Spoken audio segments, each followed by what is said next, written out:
Streamlabs. Come on. I don't understand why you do this. Streamlabs, come on. There, wait, no, is it scheduled? Streamlabs, come on. Oh, no, hey, okay, finally. Man, this thing likes to be so difficult sometimes. Okay, so it should be working now, hello. Streamlabs just never wants to cooperate, and it is so frustrating.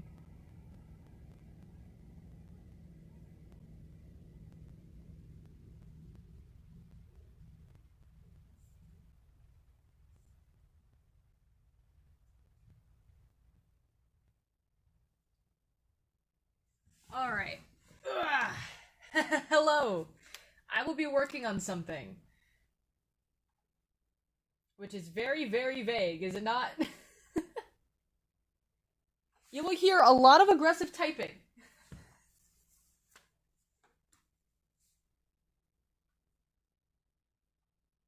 Oh, whoa.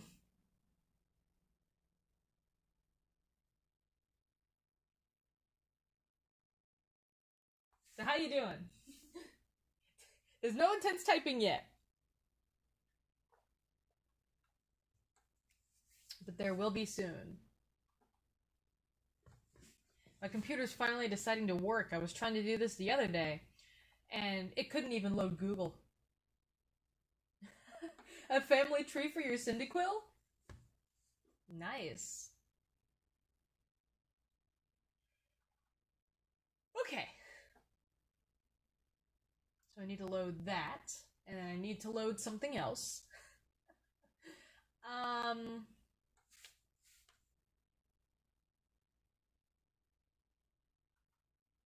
mean, I guess I could just tell you what I'm working on. There's hardly anyone here. A bunch of psychic types? Ooh. Are you going based on egg groups for that?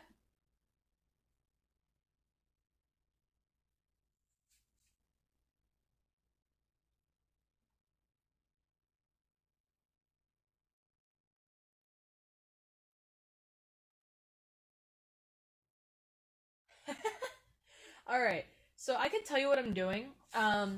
I would say since, May? No, April. Since April of 2019, I've been working on a book, and I haven't quite finished it yet. However, I've recently gotten motivation to continue working on it, so that's what I'm working on. If you like, I could do a dramatic reading of parts of it, but that's what I'm working on. Yup. I technically have two book series, but I'm only working on one right now because I also have a bunch of cartoon series and I'm trying to focus on one. I do too many things, but I've been wanting to finish this book since last February, and I haven't gotten a chance to work on it since last February, so. Okay, so I'm trying to figure out, because, like, I don't know, something about it just feels awkward, because, where's the thing that lists the chapters? So, the book is called He Aims the Gun. I have to grab my dumb brain and shove it towards my two main series to focus on them. I work on too many things. But, the book is called He Aims the Gun. And I always like to title my things based on one of my favorite quotes from the actual thing. So, like, if I write a poem, the title of the poem is more than likely going to be the last few words in the poem. And so, in my book, one of my favorite lines spoken by the main character, it became the title. Like, the quote is, I pull the trigger while he aims the gun. And so the book ended up being called He Aims the Gun. The working title was just Power, which was it wasn't a very good title, so I was just like, it was a working title. Okay, so Power. Okay. Let's see. I'm trying to remember what was awkward about it. Oh yeah, she randomly loops back to her hometown, I think like three separate times. And I'm trying to find a way to make that not repetitive. But at the same time, keeping the message of if you keep trying to run away from your problems, you'll always end up finding yourself having to deal with them again at some point. So while she keeps running away, she always ends up back in her hometown where she started. And I'm trying to think of how to make that not repetitive.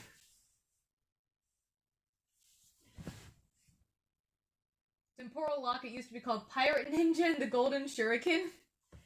Yeah, Temporal Locket's a really cool name for that. Hmm. Yeah, one of my favorite chapter titles is Training, and it has a double entendre because she is both training her abilities and train hopping. So I don't know, I just found that clever. It's a double entendre for training. And then I think I might have some redundant chapters that need more stuff in it, but I don't know how to do that without it being filler. And then I also don't know if it's long enough. There's that issue too. I don't know, it's just been a while since I've worked on this. And plus I wrote the chapters out of order. So there's also the issue of having to make sure all the chapters flow into each other despite not being written one after the other. Hmm.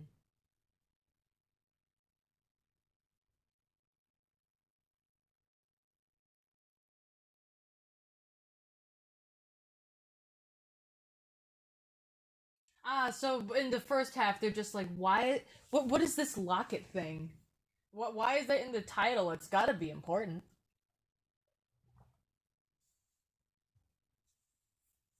No, you're good.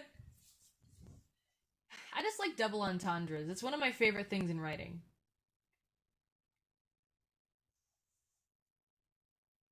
Hmm. So I'm trying to figure out what chapter I should work on.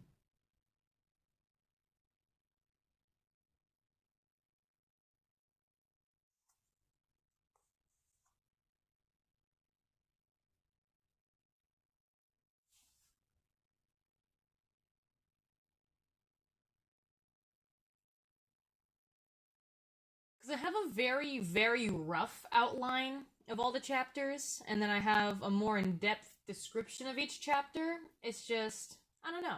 Something weird about it's just like, the more I develop for it and not actually writing it, the less I want to write it. Yeah, double entendres are so cool. Alright, let's see.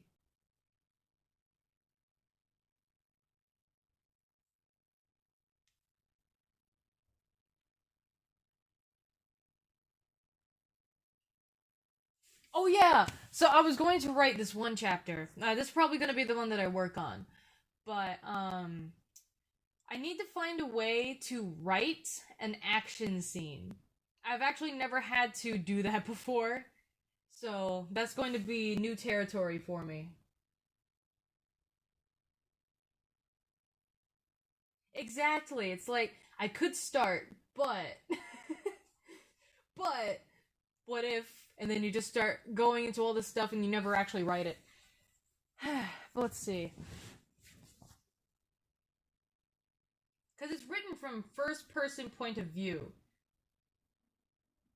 And she basically has to kind of nearly kill someone but not really hurt them at the same time.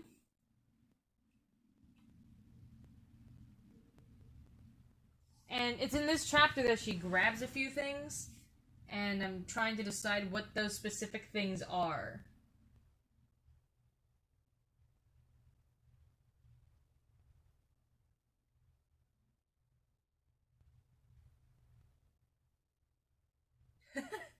Yeah, in one of my series, the other book series I have, it's planned for two books right now, and I have literally every single little detail written down, and that thing is so long in Google Docs.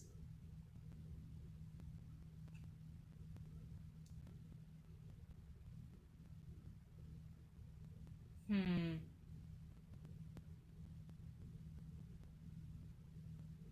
Schrodinger stuff. Yeah, but then people would be like, oh, well, that was poorly foreshadowed, or oh, that came out of nowhere. Oh, that's a Deus Ex Machina. You know, that kind of thing. I love foreshadowing a lot. But at the same time, I guess it could add like a little bit of mystery and suspense, like, oh, what did she take? Sucks to be them! I guess it just depends on what kind of approach and mood I'm going for. Oh yeah, I use so much foreshadowing in every single thing I write.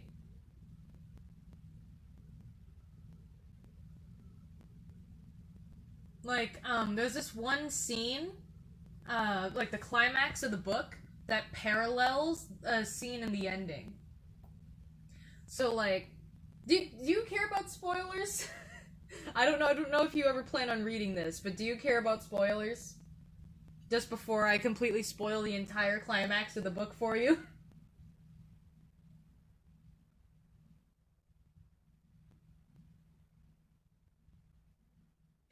Okay, you want spoilers. Alright. So basically, the climax of the book, uh, the only buildup you need to know is that the main character, her name is never mentioned until the very, very end. I'm not spoiling that part. But she has a best friend slash love interest named Cassidy. And in the very beginning of the book, the main character ends up dying, but she ends up getting, I guess you could say, quote unquote, resurrected by this ethereal being called the Taskmaster. And she's in a place between life and death. She's not alive, but she's not dead. And the Taskmaster is basically just like, I am the person who's in charge of life and death. Whenever someone has a near-death experience, I pass judgment on them. And if I deem them worthy, I will let them live. However, if not, I'll let them die. And so he's basically just like, your case was the most interesting one I've seen so far. I want to see what kind of potential you have. And eventually he approaches her and says, I want you to go under my wing and learn how to do what I do. Basically training to be the next Taskmaster. And he calls her his Fantagé. And later on in the book, where the climax is, basically the entire time before this, the main character had met up back with Cassidy, and had been telling her everything going on. As kind of like a coping mechanism and her last little thread of sanity. But then the Taskmaster is just like, oh yeah, you know that girl? You told her way too much information, so now you have to go kill her. And also part of their deal was that she can't disobey him. And so what he does is he gives her this revolver, like one of those revolvers with like chambers, and with a single bullet, and he tells her, this bullet must be expended by midnight, and you can't pull the trigger unless it's aimed at a person. So she basically has no way of getting out of this, right? So she ends up, oh, and here's one last important thing you need to know, is whenever, the main character, this is part of her deal, whenever the main character is about to die, basically having a near-death experience, the Taskmaster stops time to let her escape. So, that's like part of their deal. So, like, whenever she's about to die, that's when he meets her, and they have, like, a little meeting, and then he leaves. So, the climax finally happens, and, the main character goes to kill Cassidy, but she can't bring herself to do it. And as the clock's about to strike midnight, she just turns the gun on herself and pulls it. But with her deal with the Taskmaster, she can't die. So time just freezes with the bullet like centimeters from her face. And so the obviously like the Taskmaster slowly manifests behind her and he's like super infuriated. That's the climax. And so later on, in the very end epilogue of the book, the main character turned herself into the police for all the murder she did. That's other stuff that happens in the book. And she's going to get executed. And the only way she can really die is if they drain all of the electricity from her body and they shoot her. So she goes to the execution room, and the officer is about to shoot her, but when he pulls the trigger, the bullet stops in front of her because the Taskmaster is visiting her one last time. And that's where the book ends. Oh, hey, Troop, sorry.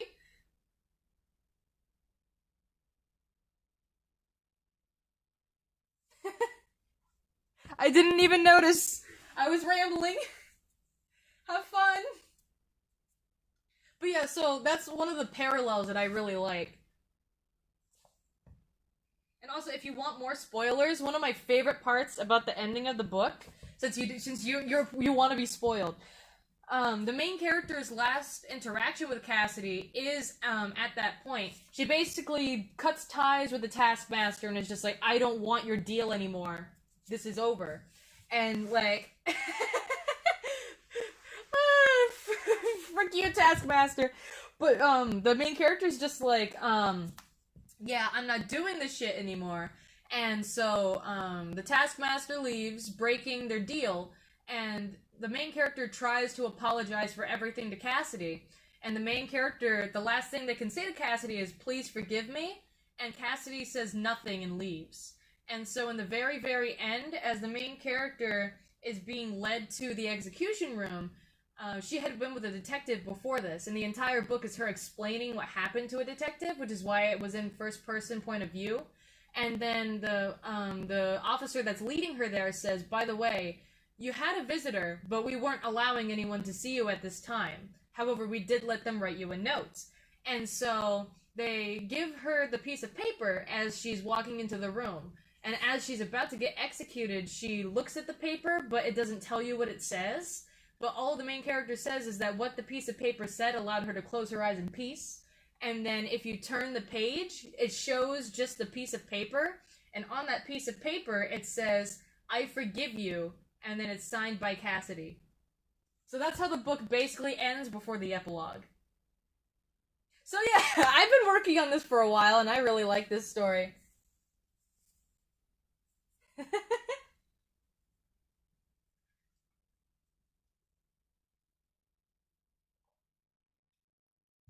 So it's kind of like finishing that last hanging plot thread. Okay, so that's the very general gist of the story, but there's obviously like a lot of other things that happen. Um, and so the main thing is I really like her meeting with the Taskmaster. I'll read some chapters for you. I will read I'm still trying to work out chapter 1, but I can read you chapters 2 and 3 because those are important. Chapter 2 is the inciting incident, and then chapter 3 is one of my favorite chapters. And then I could read chapter 5, but I'm not sure if it's like too important. And then chapter 10 is where she meets the Taskmaster, and I love their meeting. So I will continue working on this, but I will pull up those chapters.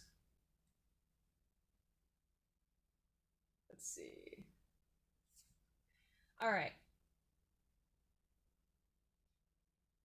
So let's start with chapter 2. And then you can give me your thoughts as I go. This is also kind of like you helping me proofread and edit.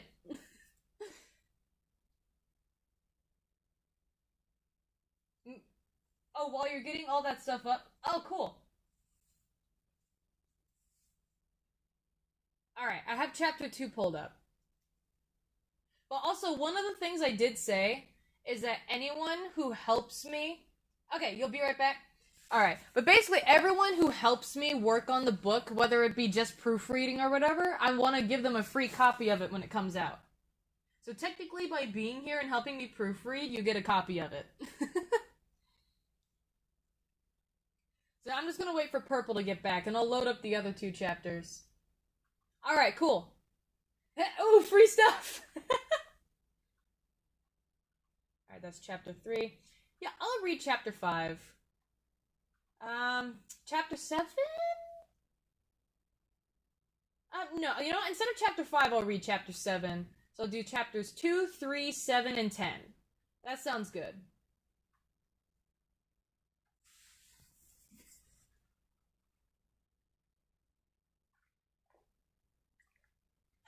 I will be publishing with Amazon when I eventually finish this.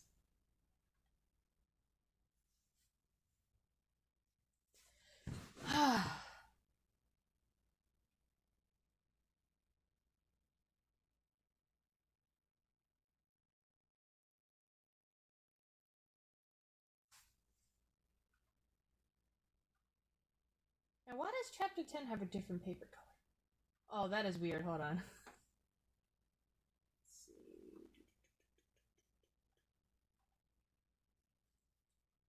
Yeah, we'll wait for Purple to get back, and then I'll do the reading.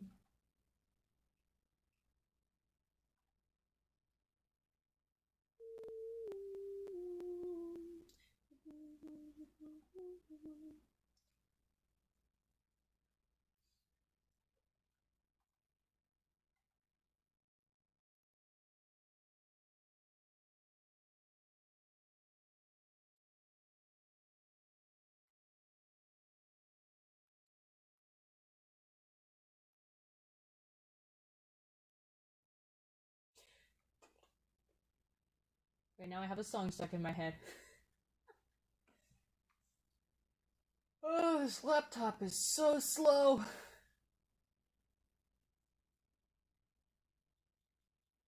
It's painfully slow. Like the other day, I was going to work on this, but then it couldn't even manage, like, it couldn't even handle loading Google. It decided to work today, but, like, this laptop is. It does what it needs to, but at the same time, it's like. There are so many devices that could probably do so much better.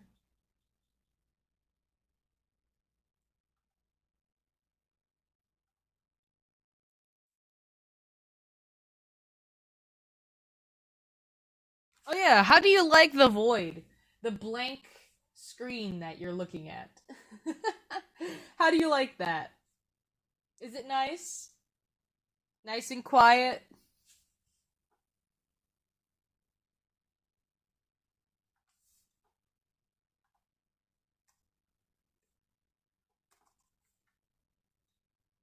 Alright, let me edit this. Aha, I knew that wasn't the same color. There we go. That's better. Alright, now we just wait.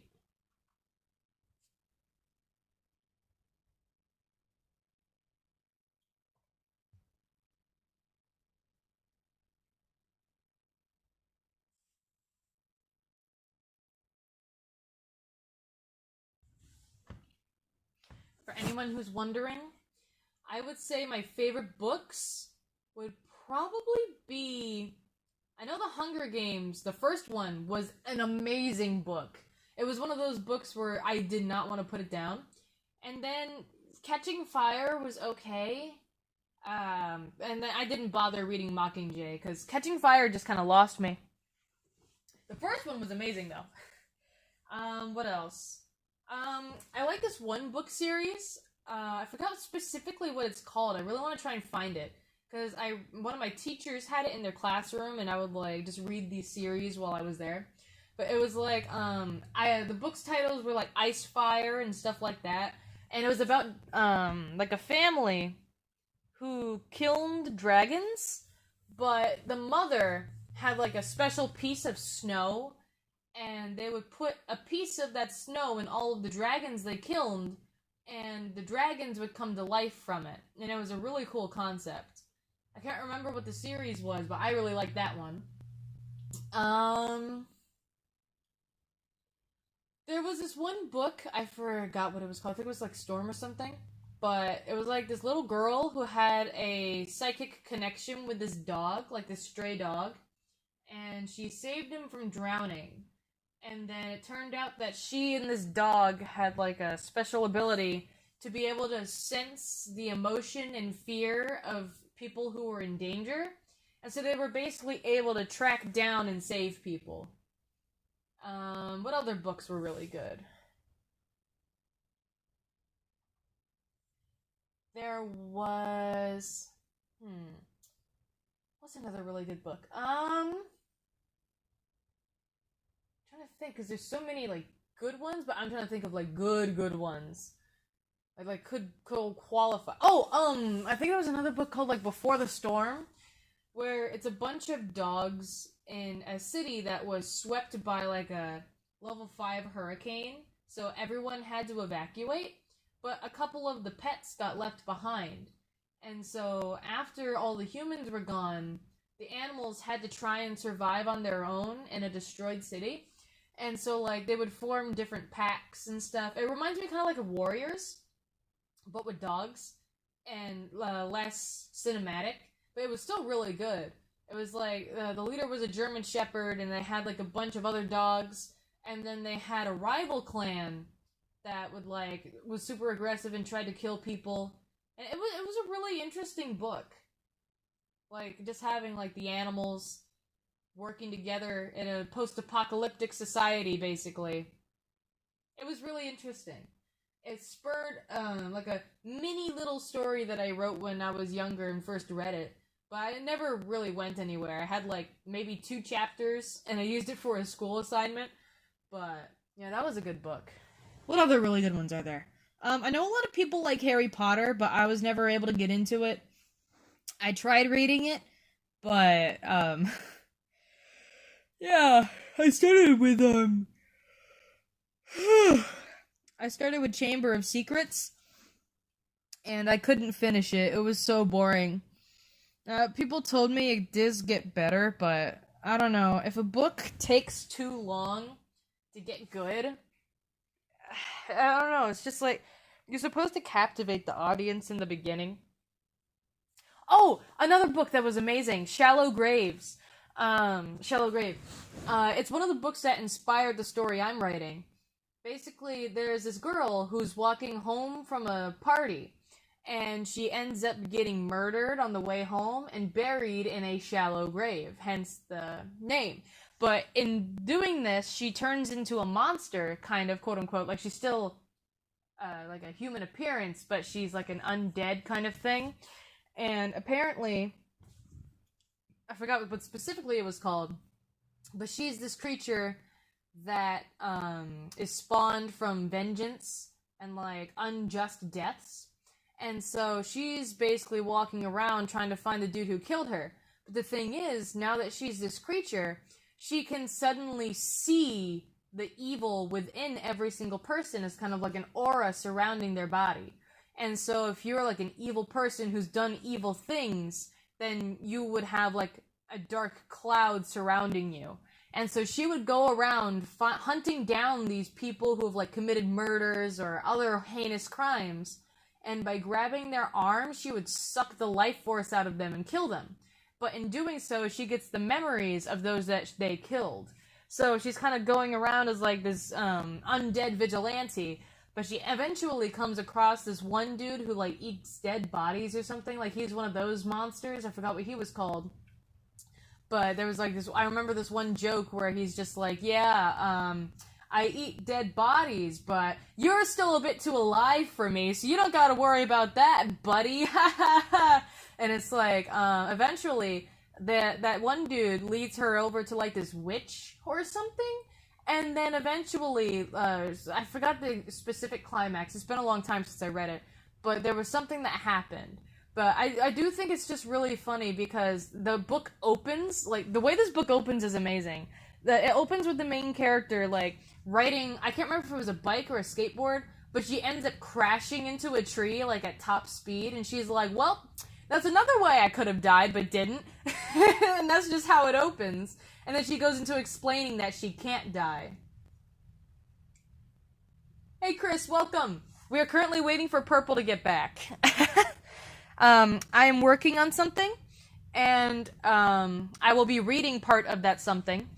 I've been working on a book since April of 2019, and I've been wanting to work on it again, and it's about time that I did. So when Purple gets back, I'll be reading a couple chapters from it, just kind of to get like feedback, like audience feedback.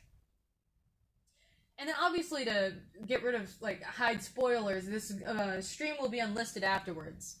But, yeah. Also, everyone who helps me with this gets a free copy of the book when I eventually publish it. So by sitting here and basically listening to me read this, you're technically helping. So, I'll be publishing through Amazon. Yeah, I've been working on this one for a while.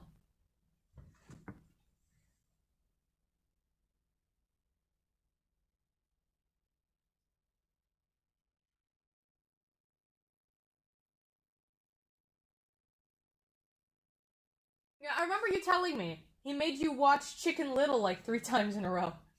Like, it's an alright movie that's so bad it's good, but at the same time, I can see how that would get very, um, interesting upon, like, the third viewing.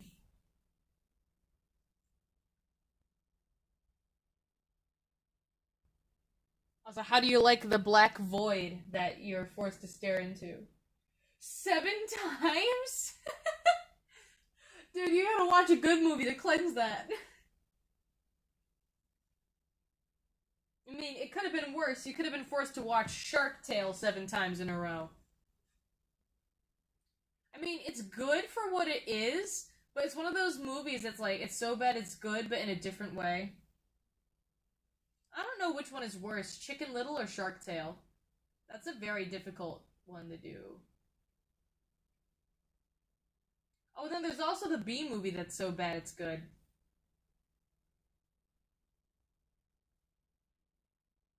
Hey, Finding Nemo is an amazing movie. There's nothing wrong with watching that one 4 times.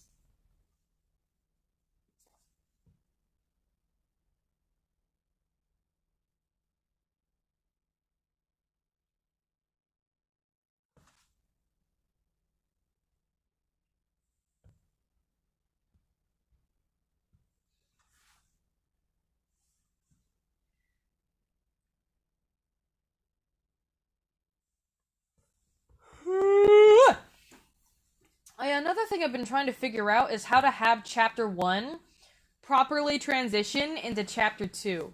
Because I hardly have any ideas for how to introduce this. Like, chapter 1 has maybe a page, and I have nothing after that. So, after I read everything, I might work on that too.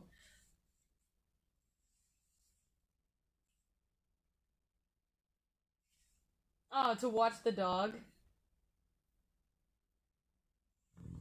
Ooh, dogs are nice. Oh, Chris, did you see the image I sent you over Discord? I sent you something earlier.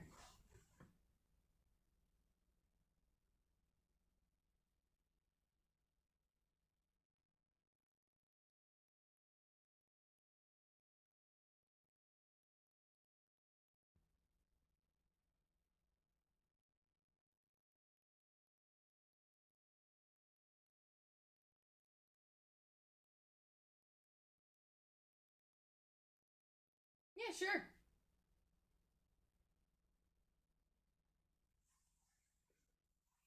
We're still waiting for Purple of the Chug. Let's see. Maybe I can work on something while I wait.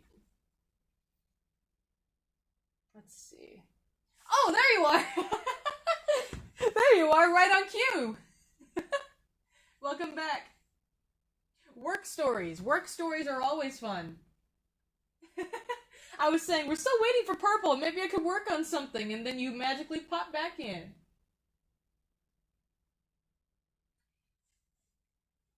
Hello, Jaquisha. Jasquia. I already forgot how to say that. Jasquia? Just, yeah. I remember you popping in a different stream, and I said your name right, but I'm already having a brain fart on how to say it. I apologize. My brain is focused on book and nothing else. Is it just Jaquisha? I don't know why I said that. Yeah, you popped in. I can. Oh, it was either the Metopia stream or a shiny hunting stream, or Minecraft. It was one of those three, I believe. But yeah, I remember you. I just can't remember how I pronounced your name. Haley, welcome. All of you are popping in for the good part. I'm gonna start reading some chapters from my book.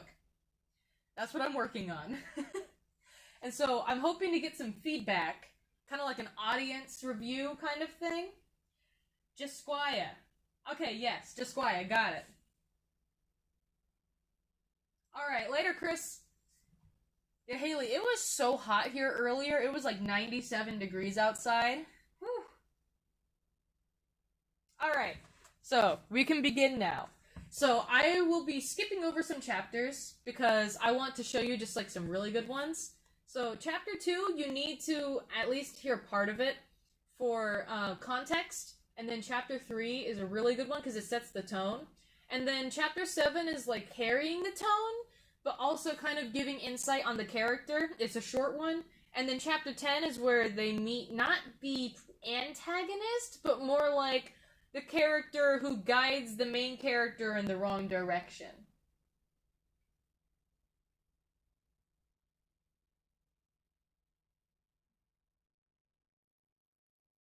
That's what it was, a Pokemon Shiny Hunt. Alright. Well, it's cool to see you here again.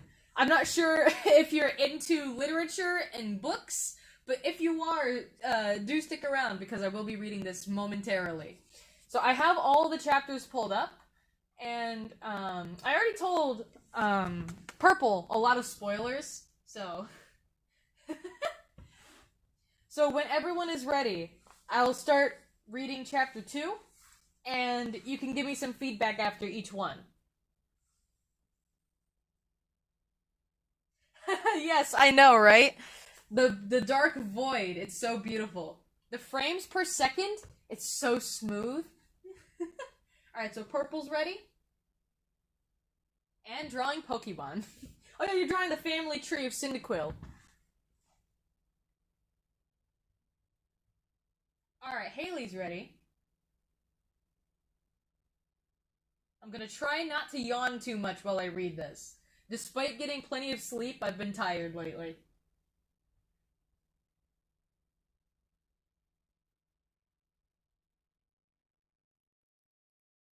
Alright, cool.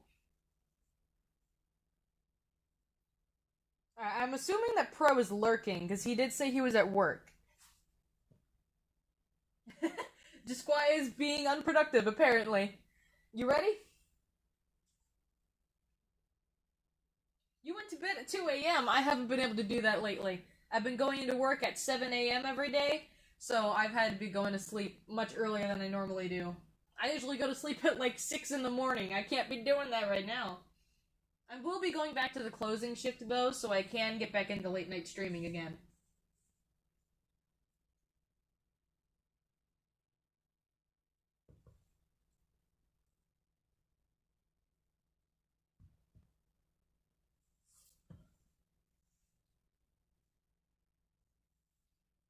Alright. So if everyone's ready, we can begin. So, the book is called He Aims the Gun. And I would say it's got like some horror, thriller, like sci-fi genre kind of vibes to it. So it's definitely intended for, I would say, ages 15 and up or older. So yeah, let's go. So chapter 2, The Incident. The satisfying sound of tires crunching over gravel could be faintly heard with the passenger side window rolled down. I don't know why I love that sound so much, but something about it was very relaxing. As usual with car rides, I just stared out the window, feeling the breeze blow past my face, the radio quietly playing Joan Jett in the background of all this outside noise. What could be better? I know it's probably rude of me to always ignore my friends every time we step foot in a vehicle, but honestly, it's for the best. Gives everyone a break from the chaos that is our friend group. It's a good thing I called shotgun too. Aaliyah would not be able to drive sanely with Josh sitting right next to her. Looking out the window, watching the world pass by, it always makes me think so much. Never really know why, but I don't complain. What is there to complain about? Everything's... Oh, there's the park! I can see the stage from here. We pulled up to the venue, my friends and I stepping out of the car. Aaliyah couldn't help but take the opportunity to mess with Josh, tripping him as he stepped out of the vehicle. He stumbled a bit, managing to regain his balance before he fell. "Damn it, Leah!" Josh shouted as he straightened his collar. He fumed a bit as he walked towards the entrance, all but amused. Aaliyah, however, was cracking up from this, practically ready to keel over from laughing too much. I just rolled my eyes, way too used to all of this to really care. That old redhead never stops getting a kick out of messing with poor Josh. She looks like a hippie with her beanie and flannel shirts, but she sure doesn't believe in making peace with anyone. Josh, the old stoner he is, he takes it like a champ. Knowing them, he's gonna get back at Leah later on in the night. God, I love my friends. Crazy, hard to manage, just like me. We looked out over the stage, seeing the setup. The lights... Man, I am stumbling already. The lighting design they went with looked really cool in the darkness of night.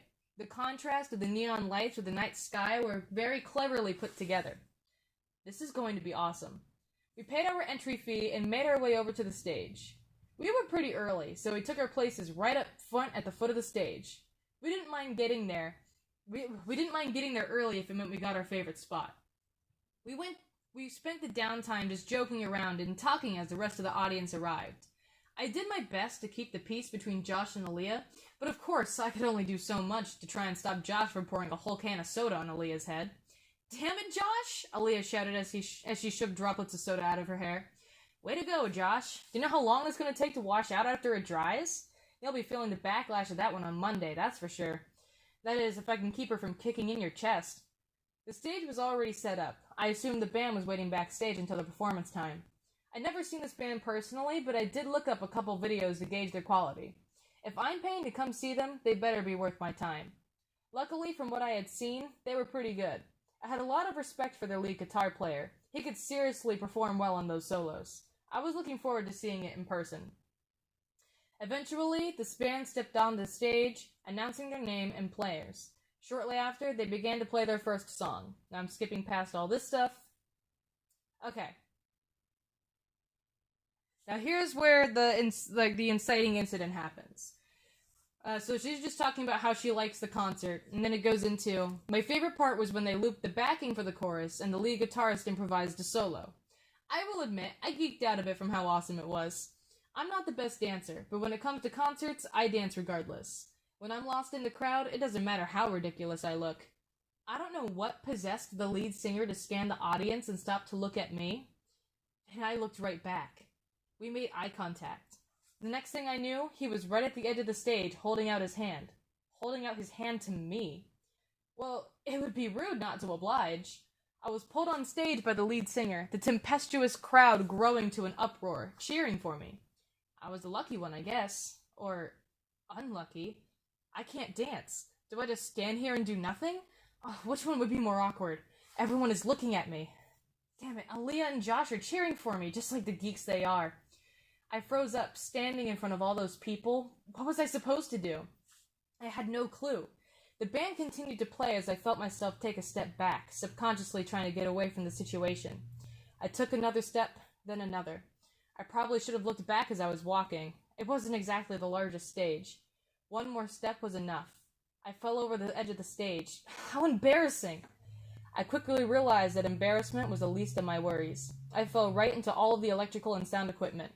The outer casings cracked on impact, exposing all the wires and circuitry. Oh no. I tensed, feeling the searing heat and tingling pain spread throughout my body. I felt my muscles involuntarily convulsing from the energy. Bright sparks, all I could see in my blurred vision. I can't scream. Slowly, all of my senses faded. My vision faded to black. The pain went away, but I could still hear the crackles of electricity alongside the gasps and screams from the crowd. I could hear Aaliyah scream, Josh crying out my name, but it all faded into the sparks. I think I blacked out. I couldn't see. I couldn't move. I couldn't feel anything. But I could hear unfamiliar voices. Voices and sirens. I lost her pulse, an unknown voice cried out. Try to perform CPR, another voice replied. I can't. There's too much electricity coursing through her body. I can't touch her. We need to get her to the hospital ASAP. Michael, drive faster, damn it. Stay with us, okay? You need to stay with us. Listen to me. You're going to be okay. It's all going to be okay. The voices faded out, and for a while there was just nothing. Darkness. My hearing was muffled, but eventually I heard new voices. Somber, calm, hopeless. It's no use. I can't get her pulse back. I'm afraid she's gone. Maybe if we keep trying? We've already been trying for over an hour. If we were going to get any life out of her, it would have happened by now. Her brain has had insufficient oxygen for far too long. We have to call it. Time of death, 12:02 a.m. She's dead. She's dead. She's dead. Who's dead? And that's the end of chapter 2.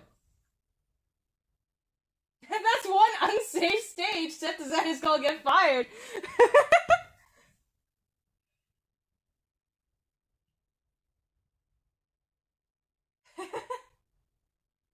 Welcome, Llama, welcome. Yeah, this is basically an audiobook with me fumbling through the words. Nice. I'm assuming an Undertale. So yes, well, I guess we'll find out, because I'm going to read chapter 3 now.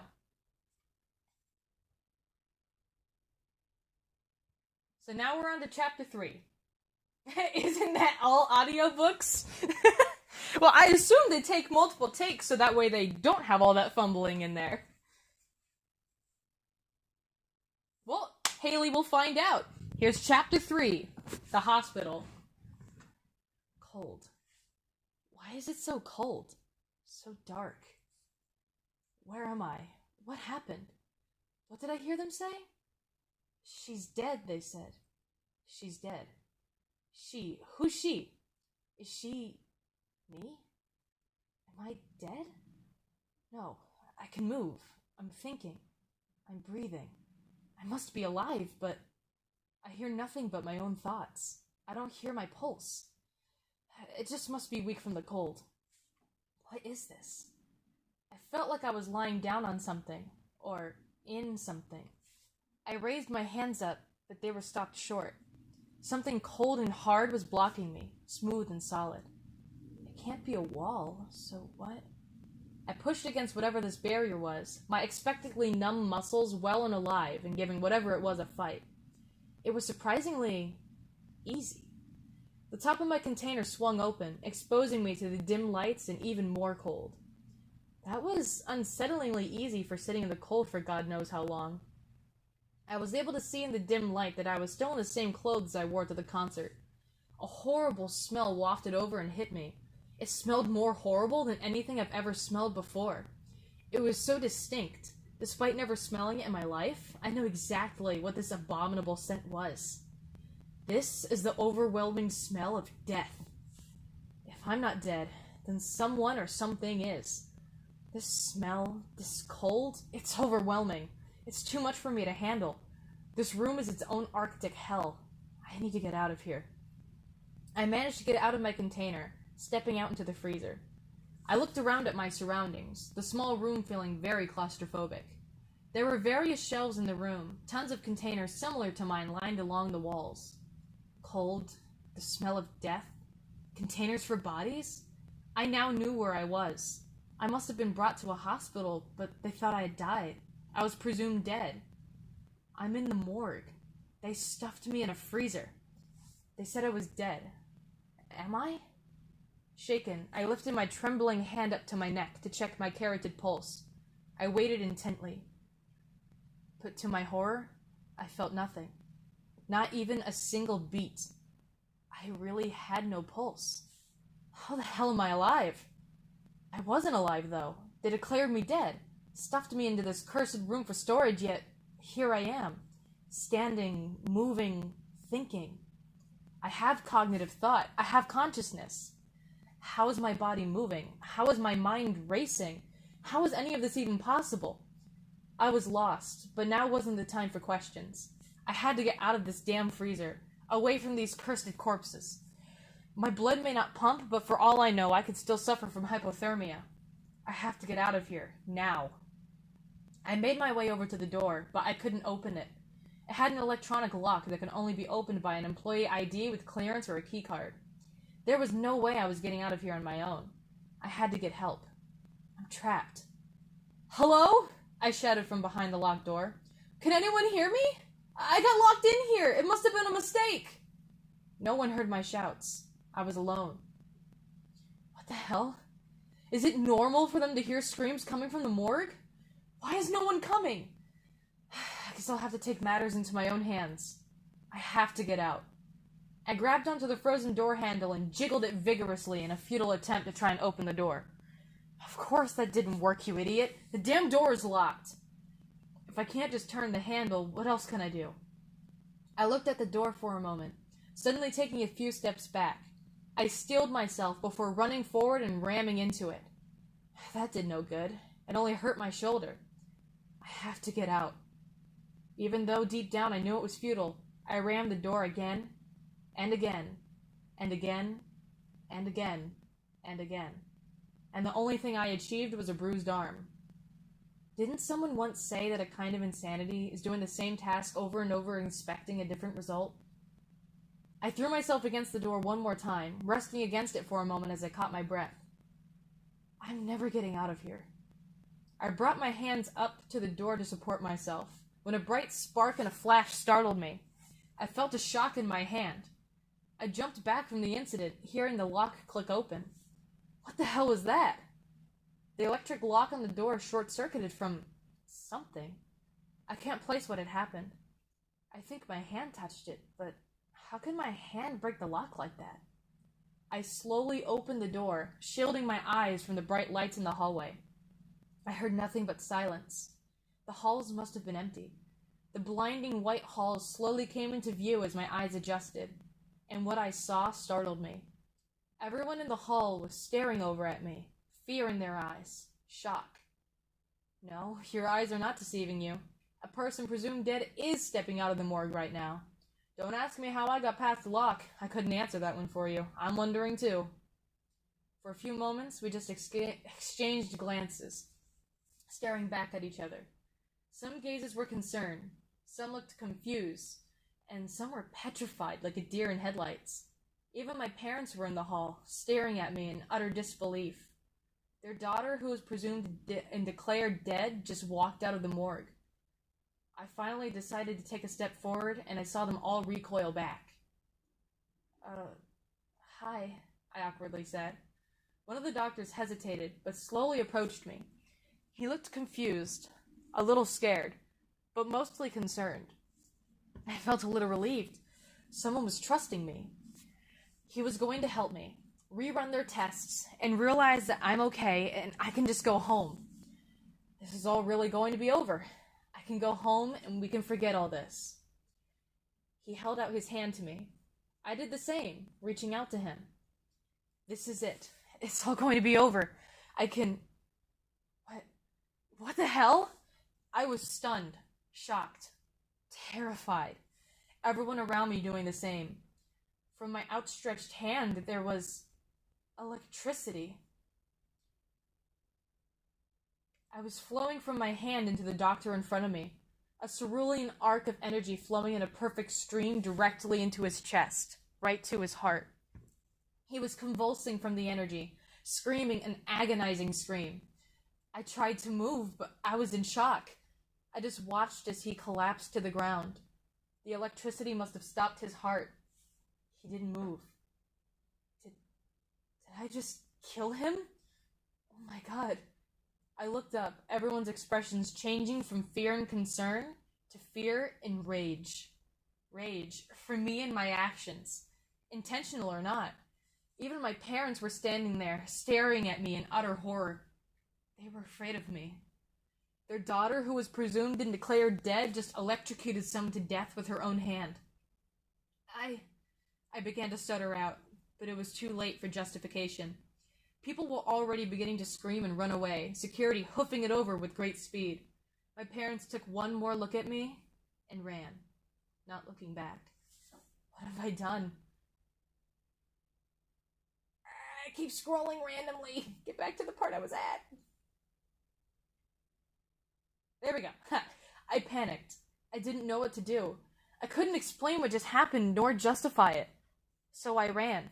I ran away from the security chasing me. I ran away from my own fear of what I had become. Probably just makes me look all the more guilty, huh? I continued to run, running past rooms, running past doctors and patients, running down the long corridors, running up and down stairs. I just wanted to get away from all this. Away, get to anywhere but here. I can't be here. Security was hot in my tail the whole time, and it took me a moment to realize I had cornered myself. I reached a dead end, backing against the wall. It was a barren hallway. The only things there were a light switch and a fuse box next to me on the wall. The security's dark suits greatly contrasted the white halls of the building. I could see them coming from a mile away. They approached me, their weapons drawn. I just survived a near-death experience, and now they're going to kill me? What did I do to deserve this? They got closer, taking aim. Stay still and don't move, one of the security guards told me, sickening sharpness to his tone. I listened, but it's not like I had a choice. Where do you think I'll be going? Please don't. I didn't mean any harm, I pleaded in a futile attempt. I closed my eyes because I didn't want to see my own death for a second time. I heard the gunshot and I tensed, but I never felt it hit me. They missed. Instead, I heard a loud blast followed by sparks and arcing electricity. They must have hit the fuse box I was standing next to. I felt the electricity flow through me, and by the scream of the staff, I could tell it flowed through them too, but it didn't hurt me. This electricity, it felt good. It felt rejuvenating. It felt empowering. It felt so pleasurable. I savored this new feeling for a moment. However, the screams of those around me brought me back to reality. I opened my eyes, seeing the bodies all dropping to the floor, unmoving. The lights had gone out. The previously blinding white halls were nearly pitch black. The shot to the fuse box killed the power for the whole building. I stayed frozen, staring, just watching them. A wave of fear flooded my body as I saw the aftermath of everything. My parents had made it out safe. At least I hoped they did. As I looked out at the lifeless bodies strewn about the hall, a new question rang in my mind. Did I do this? Am I responsible for all this death and destruction? Or was it from their own fault? The sound of more footsteps was enough to get me moving, ignoring my thoughts for the time being. I had to get away before more guys with guns tried to take their shot at getting my head. So I ran. I ran down the stairs, past all the rooms with nurses desperately trying to help patients stay alive from the power outage. I blocked out all the screams of terror and went straight for the front. I ran right past reception, not looking back, and burst out the front doors. I wasn't the most athletic person, yet after all this running, I wasn't tired. Not even in the slightest. Either my adrenaline is insane, or it has something to do with all this electricity. It's like a constant shot of adrenaline that never goes away. Can't really complain, I guess. For a moment, I just stared out at the empty hospital parking lot, the scarce cars from the employees, not much else littering the lot. No one was around. There was no time to think, so I just ran. I ran onto the sidewalk and just followed the road, not looking back. Where was I going? I couldn't say. All that mattered was me getting away from there. Far away. As far as my endless adrenaline can take me. And that's chapter 3. So, thoughts? What does security think they can do? Hit the electric zombo with their sticks?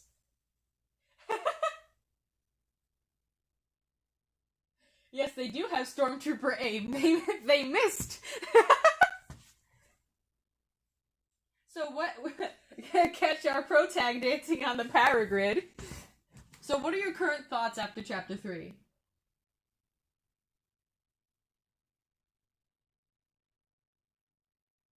They have guns? What security is this?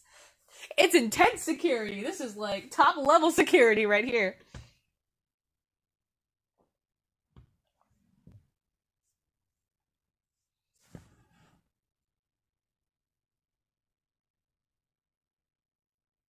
Moldy cheese!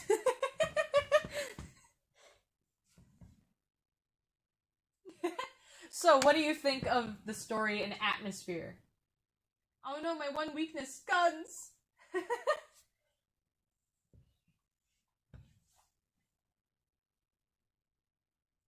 So now we're going to be skipping chapters 4, 5, and 6 and moving on to chapter 7.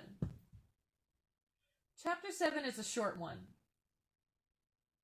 Okay, good. That's what I'm trying to build. I'm trying to build a really tense, scary, kind of like thriller style atmosphere. Yes, the protagonist is a teenager. She's like 17.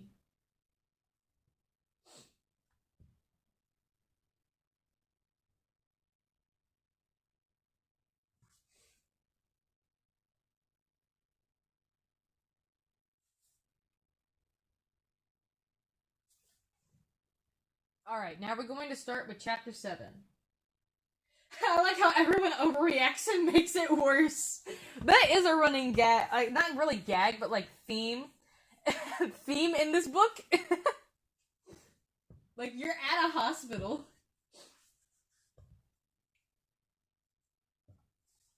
You can probably save the doctor. Don't just attack that poor girl. No, like, his heart, like, stopped. Like, stopped. Like, semi-burst stopped kind of thing. There's no saving that. Too descriptive? There's no such thing. I love writing sensory stuff. Like, descriptions. And, like, there's no such thing as having too much of that. Like, it's not like I'm going to have, like, 3 pages worth of describing one thing. That's too much. But this is like... Still, they don't know that!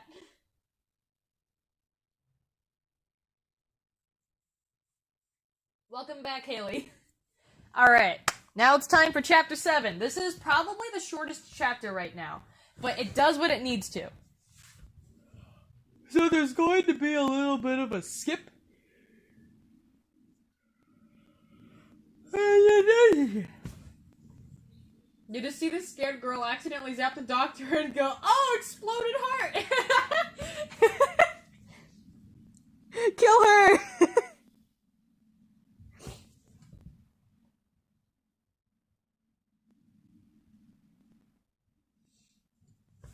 Alright, Chapter 7. Getting Adjusted. I was low on supplies and low on money. I would need to restock somewhere. At what cost? The potential of another life? So be it. I had made a routine of this.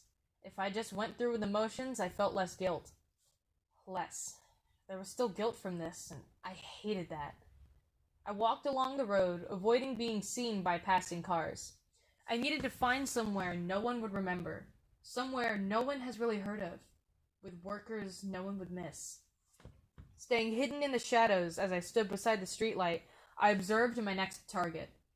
It was a simple 24-hour convenience store, the outside light flickering from the faulty bulb. The place was very unkempt. Chipping green and white paint, scratched murky windows, crushed beer cans and cigar butts strewn about in the walkway. It looked forgotten. The perfect target. I was no longer fazed by the knowledge of what I was about to do. After the 5th time, the stigma really wears off. I donned my hood and tightened the strings to hide my face, concealing it in the shadows. I was wanted. My face was all over posters in the news. I couldn't take any chances with that. I slowly approached the dilapidated establishment, making as many observations as I could before I entered. I could see the cashier through the dirty window. He looked almost as unkempt as the building itself. A shaggy head of dark hair, an unshaven beard, stained white shirt, crooked name tag. Hell, his skin was pale enough to classify him as an albino. He was scrawny, clearly incapable of self-defense. I couldn't tell from the outside whether or not he'd have a gun under the counter, but I was willing to take my chances.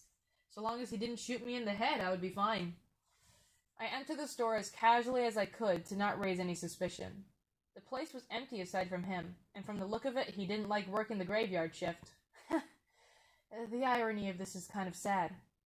He avoided conversation and I appreciated this. I really didn't want my targets to be kind and polite. It only makes this harder. I approached the counter and avoided eye contact. I didn't want to look at him.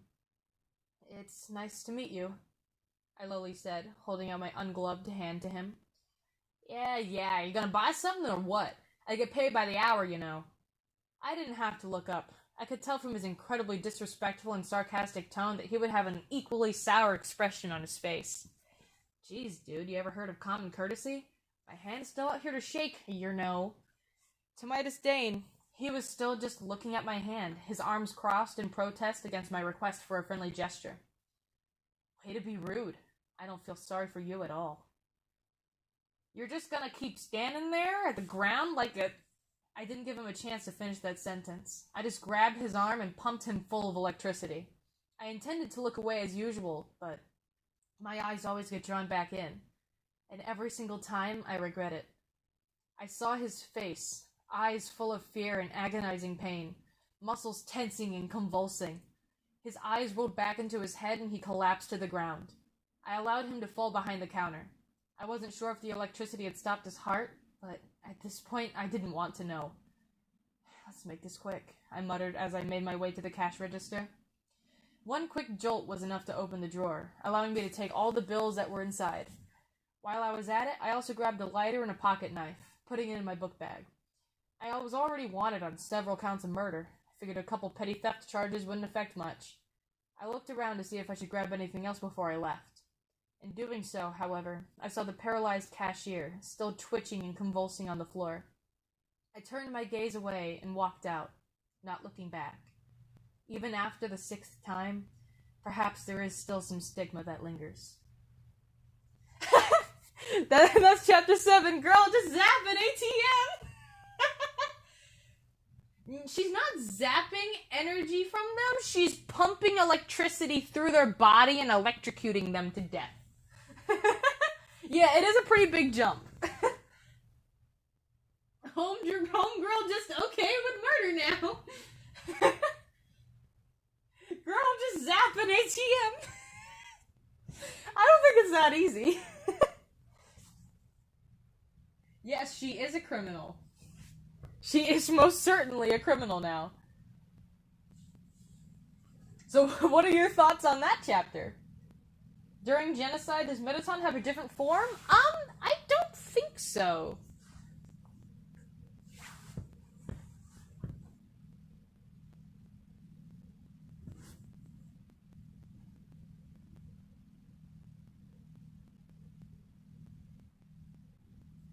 He does? Okay, cool. Oh, Mettaton Neo. It's been a while.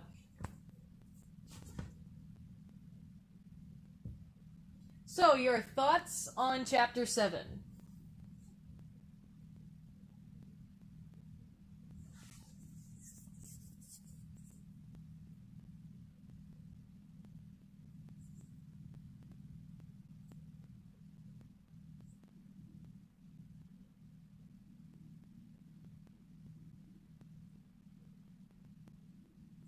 Okay, so that is explained in chapter 6.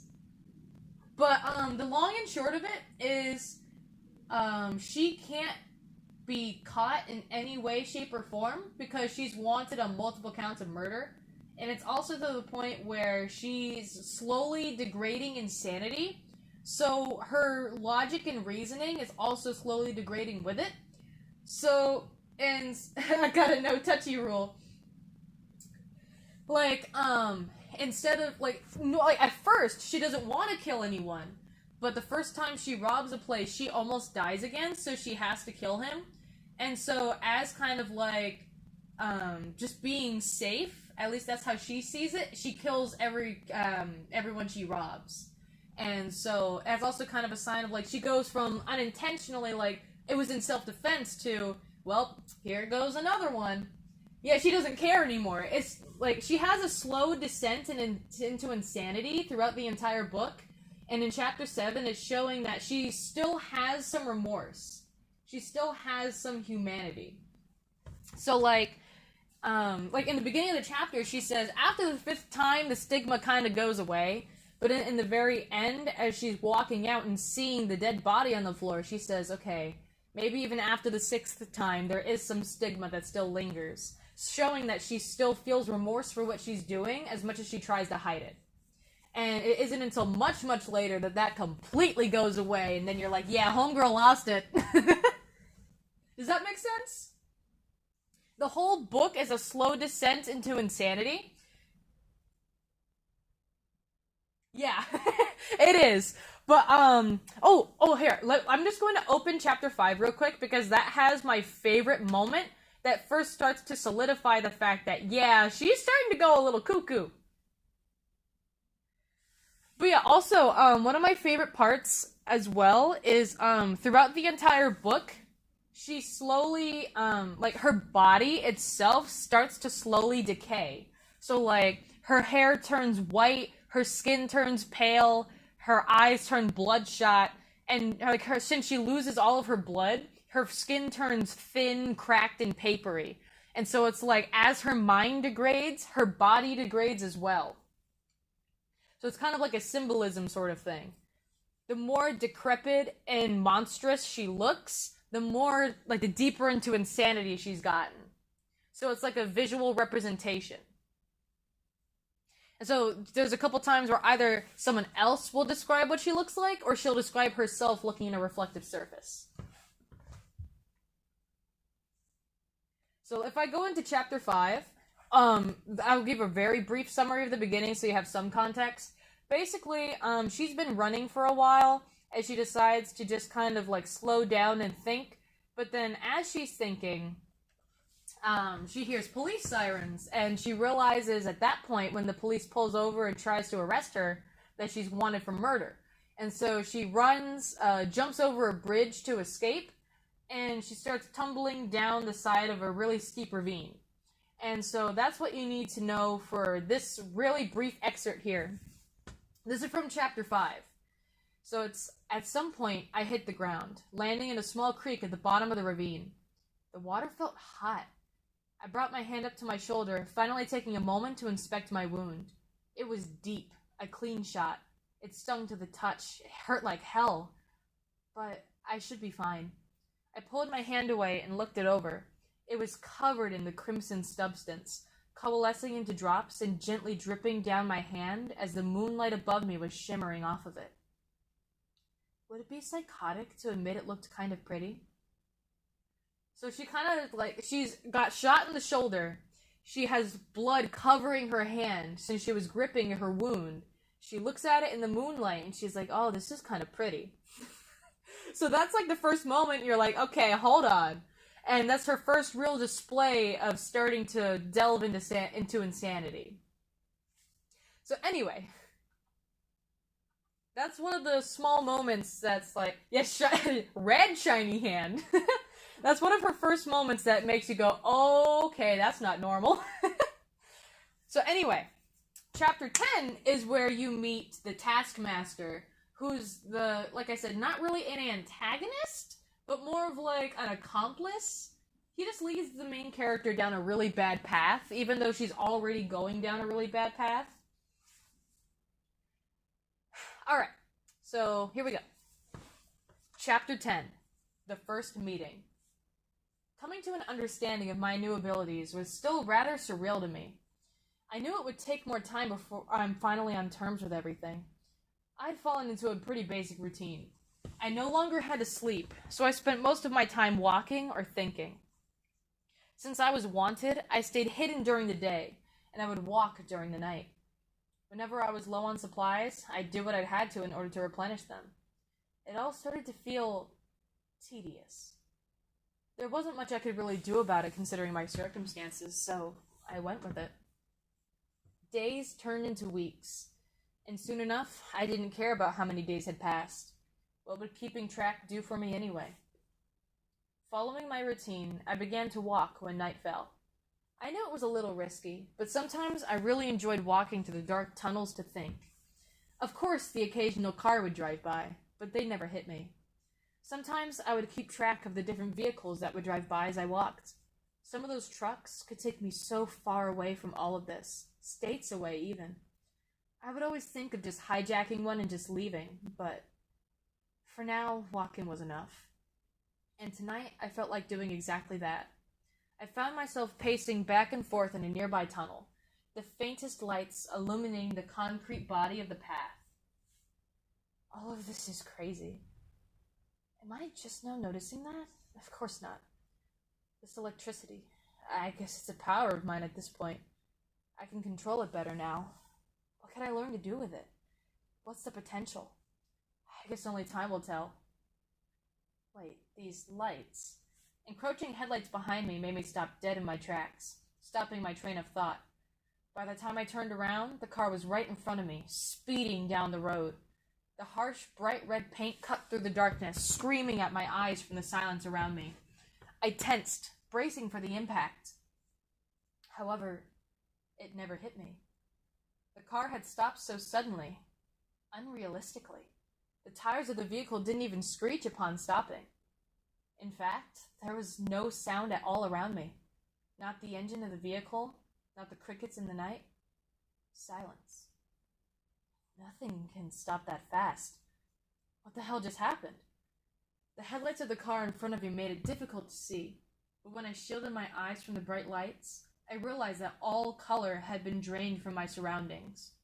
That bright crimson which had screamed at me was now muffled and silent. Everything was so desaturated, almost gray. What on earth is this? It's dangerous to be playing in the middle of the street, you know. A deep yet smooth voice sounded from behind me. Who? I asked as I turned around. What I saw made my breath stop short. A figure who looked to be composed of pure shadows was standing there, looming over me, practically 8 feet tall. All except for his face was pitch black. His suit, his long open trench coat, his slick leather gloves, all of it was ebony blending in with the shadows. His face was hard to see, concealed by a black cloth, almost like a bandana. But what I could see in the shade of his Undertaker hat was pale skin, pale to the point of gray. I had never seen anyone or anything like it. Damn it, I thought that cashier was pale. He looks like a demon. Did I finally die for real? Who are you? I stuttered out, still in shock. Why, my little girl, I am known by many names, but you can call me the Taskmaster, he replied in his suave voice. The Taskmaster? That doesn't sound ominous at all. What do you want with me? What just happened? I began to ask a flood of questions, but he raised his hand to silence me. All of your questions, my dear girl, will be answered in due time. For what you must know, you almost died just now. I found myself glancing back at the car that had stopped, stepping forward away from it as a chill ran up my spine. Did he stop everything? Did he stop time? He continued to speak. Not many people know me. Not many people ever see me. Put simply, I'm the one between life and death. Whenever someone has a near-death experience, meaning death failed, I am called to finish the job. That is, if I deem it necessary. I pass judgment on all who I am called to, and I must say, your case was the most intriguing. My case? What do you mean by my case? Why, the concert incident, of course. I've seen a plethora of near-death experiences in my time, but I've never seen anything quite like yours. When I arrived, I sensed an odd energy radiating off of you. I saw darkness within you. I decided to give you a chance to bring it out. Ever since then, I've been watching you, and my dear, you did not disappoint. I would have come back sooner, but it's much easier to arrive when you've had another near-death experience. He gestured at the car behind me. Darkness, he says. Why have you come to me? Simple. I have an offer for you. One that utilizes your new talents. What is that supposed to mean? He released a disturbing chuckle. I've been looking for someone to take under my wing, to teach the ways of being a taskmaster. You, my dear girl, are the perfect fit. I have a deal to offer you. You will follow me in my ways, learning how to be a vassal of darkness and do everything I ask of you without question, no matter how sordid. You will obey my every command and learn my duties. In return, I will give you immortality. What is this? Immortality. Is that even possible? Is he even capable of such a thing? He did just freeze time, so who am I to question this?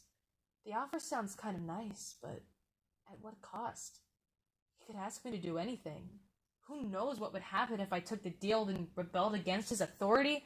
Sounds like I'd be his slave. No way in hell am I doing this. But immortality. I'm already a freak and people do want me dead. I don't know. I need time to think. I need to weigh the options. Why does it feel like I'm making a deal with the devil? I don't know. I need time to think. I finally stuttered out. He looked a little disappointed, crossing his arms and just staring at me for a moment, inspecting me further. But he nodded his head. Very well. I will give you time to think it over. Keep in mind that this is a limited time offer. I'm only giving you so long to think it over. I am impatient. The clock is ticking. 3 ticks of a grandfather clock echoed around us in the tunnel, the source of the sound unknown to me. The taskmaster turned to leave, suddenly stopping. He spoke without turning around.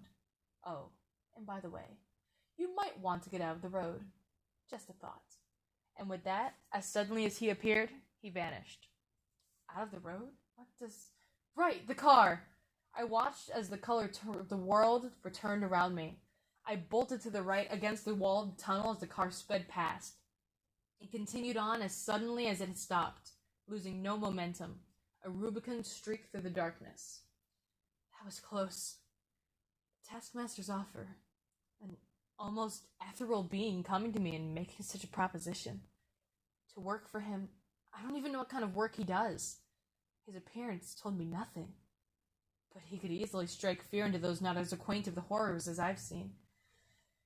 Can he even give me immortality? I'm going to have a lot to think about. And that is chapter 10.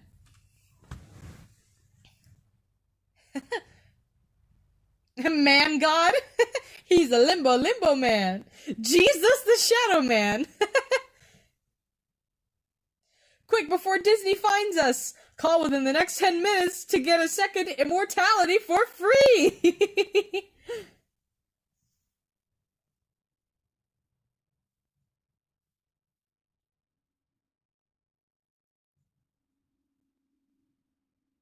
So what do you think of the Taskmaster?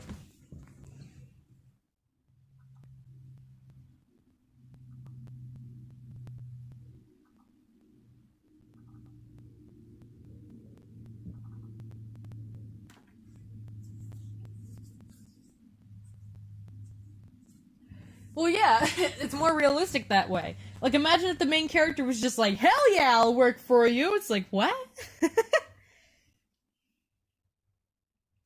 Oh yeah, I really like his character. I love how suave he is. He's just kind of like there.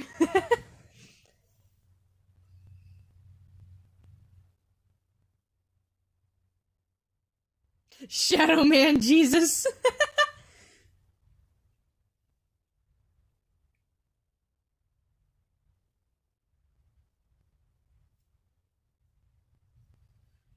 Yeah, she's not fully gone yet. Shadow Man Jesus supremacy. She she is super chill with murder.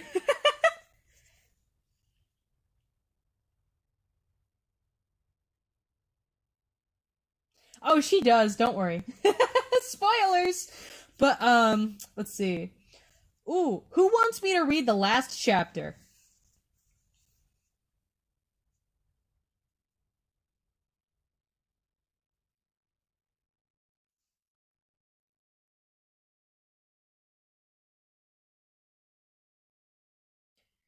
One of the things I'm trying to focus on is making the main character layered and complex.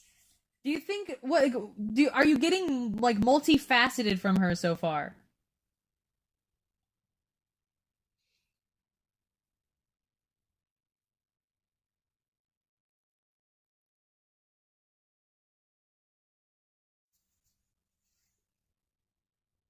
Not like that was spoiled earlier. All right, so Purple is on board when we were reading the last chapter. She does feel like an onion, yes. Haha. Okay. So now, here is chapter 23, which is planned to be the last chapter. And then I'll also read the epilogue. I don't remember if that's fully completed yet or not. I'm pretty sure it is. Let me double check to see if the epilogue is finished.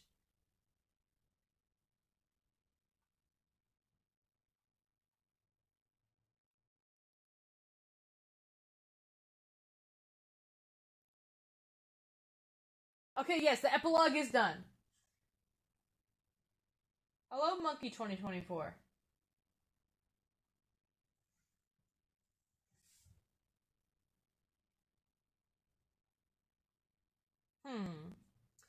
I don't know. I don't know if I'd vote Monkey for president. I need to see the candidates first.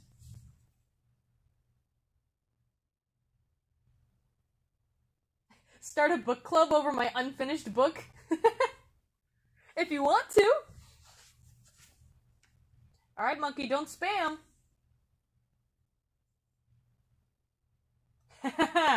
I would vote dog for president.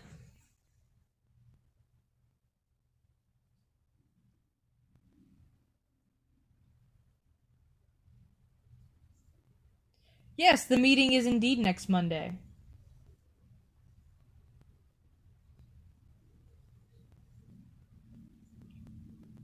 Is it?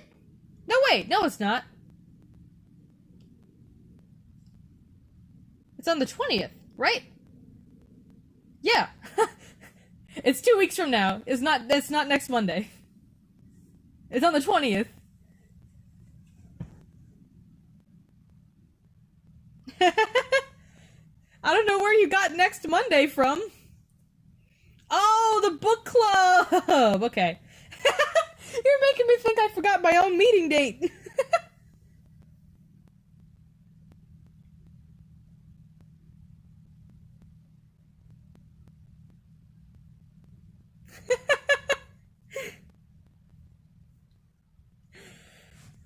Bro, you're giving Purple a heart attack here.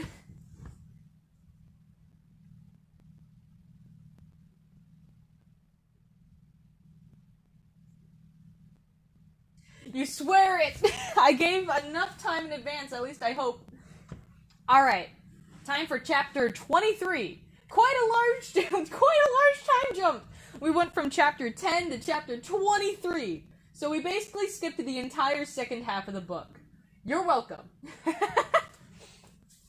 Alright. Chapter 23. Cassidy. I stood up as an officer led me out of the interrogation room, averting my eyes from the gazes and bright lights all aimed at me.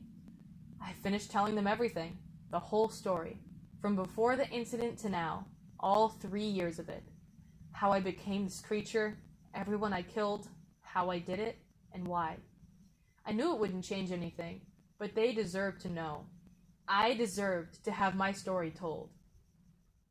Not many more words were said. There was nothing to be said. They all must have been in shock from hearing my story. Not sure if they believed it or not, but they didn't have much else to go on. It's time to take my walk of shame. I deserve my sentence. How did they plan to kill a creature like me, surviving off of electricity? I guess just ground me or whatever. At this point, I couldn't care less. An officer with the name tag Matthews was leading me into a distant, blocked-off room. A viewing room for executions.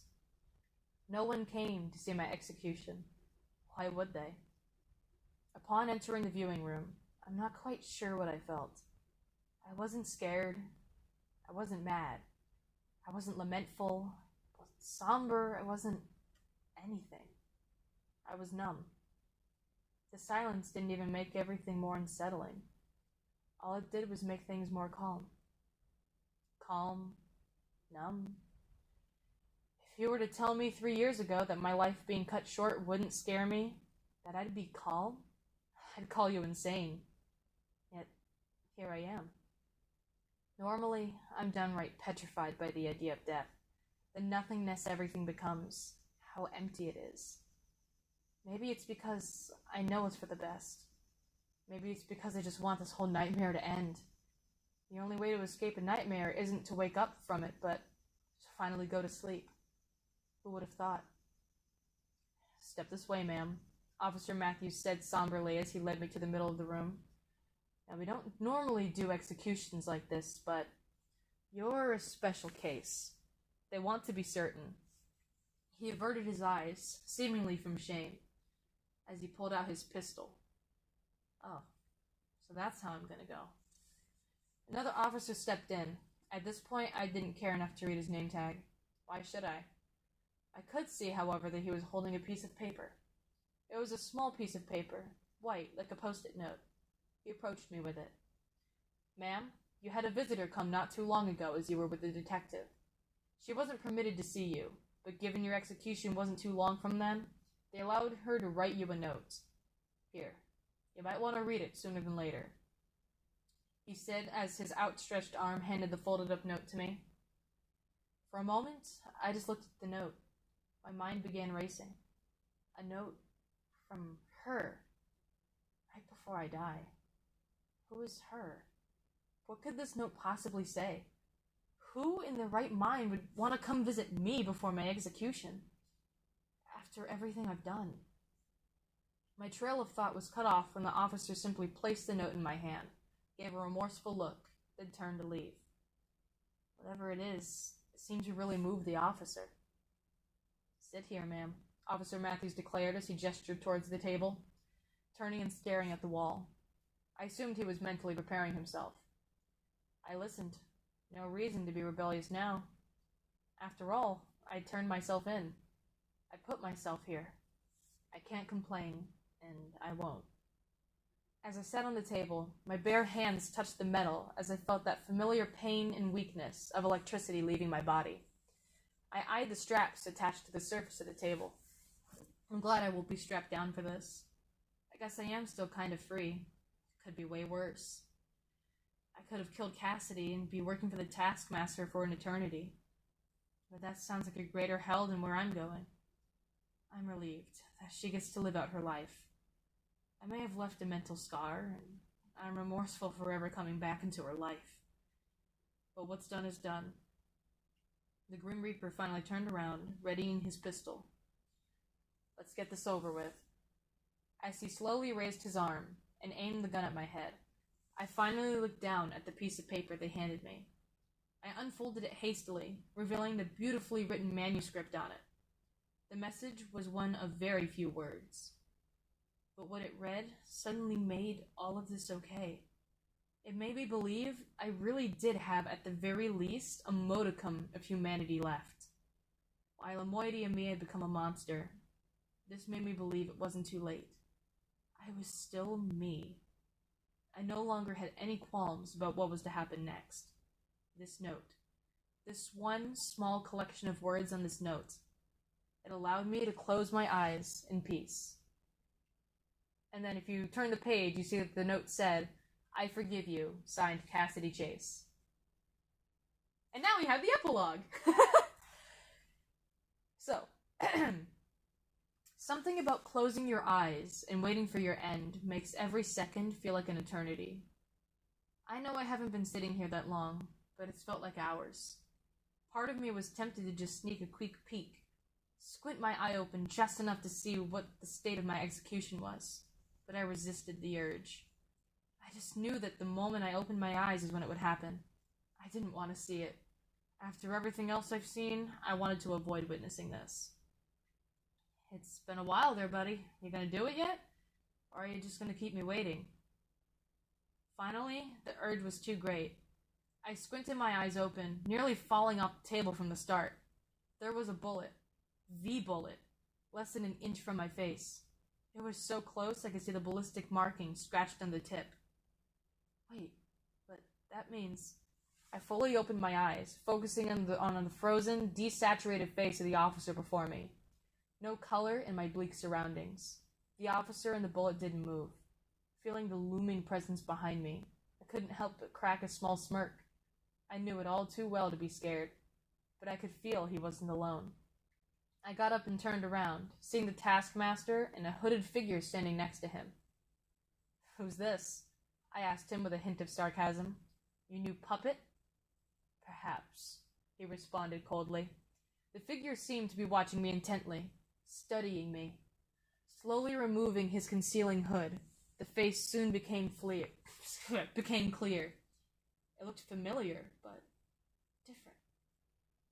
"I prefer the term fantaché," his cold, changed voice responded, echoing that word I had gotten tired of hearing.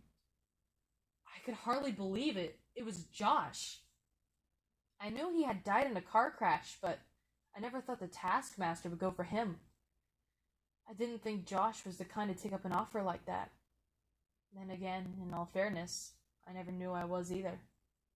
What has that sci-fi freak gotten himself into? "Josh, what the hell do you think you're doing with him?"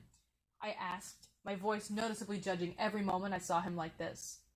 Josh looked so different now. That once slick, jet-black hair was now messy, pale and gray. His tan skin now whiter than mine. His eyes no longer eccentric or that sharp electric blue, but instead tired and grayed out. They almost blended in with the whites of his eyes. His voice sounded as if it wanted to be confident, but I knew him long enough to tell how broken and somber it was. His glasses were gone, and his energy felt so off. He was always so calm and radiated that same energy. Now he just felt anxious and uncertain. What has the Taskmaster done to him? My transformation wasn't even this bad. Not much else was said. Not much else needed to be said. He didn't give me a reply. He just pulled out his pocket knife. It was then that I knew exactly what to expect. Here we go then. And that's the official end of the book. Okay. Sup, Cole. Bye, Cole. Happy to see you stop by. We are just nerding out and reading my book. Josh! Yeah! That nerd in the beginning she was hanging out with at the concert? Yeah, the Taskmaster gets him next in the epilogue. I leave room for a second book, but I don't think I'll write a second book.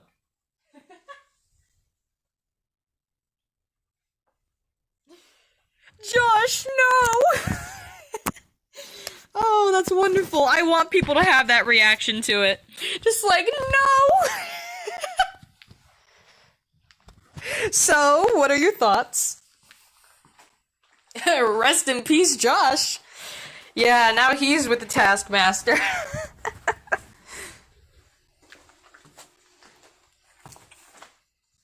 Steal his wallet!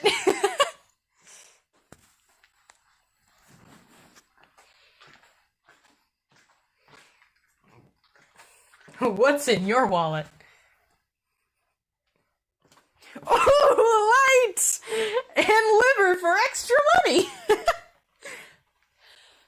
So how do you like the ending of the book, even though you haven't heard the entire thing? More lights! There it is. There's some light. He won't need it. You're right, he doesn't need his liver.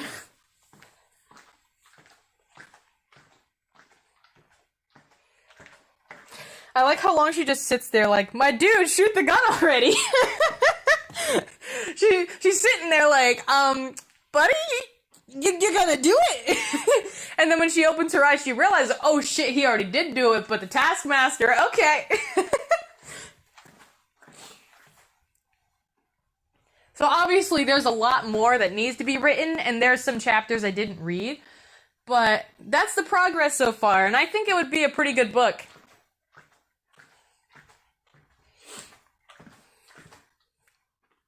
Cowardly, but worth it for the ending. How is that cowardly?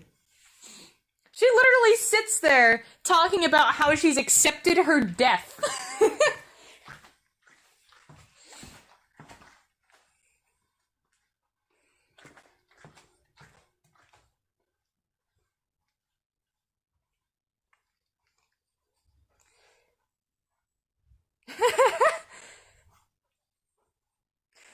Alright, we'll see light again for a moment.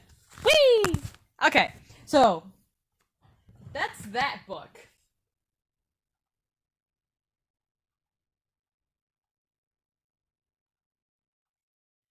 However, if I come in here,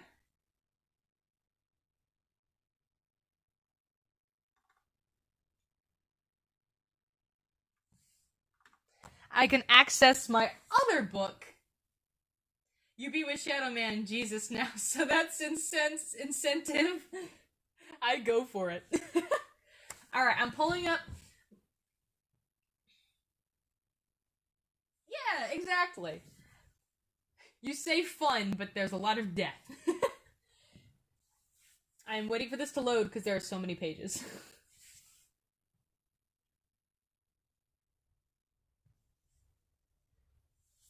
I am loading up my outline for the other book series I plan to be working on. Now, this is one I really, really, really like. I haven't started on it yet because I wanted to start on the other one first.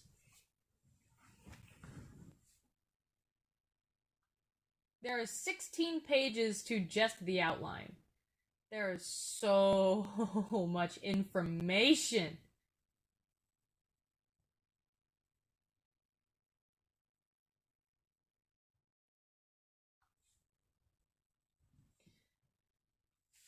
So this one is a bit more lighthearted, but still just as dark because I love the contrast of lighthearted and dark.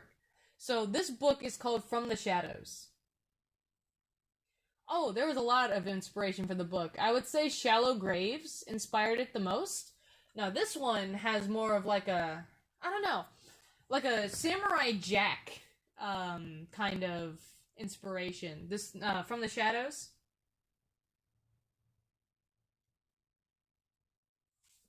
Nice. But no, so I'm going to read to you the description and anatomy of the main creatures that the antagonist uses in this book.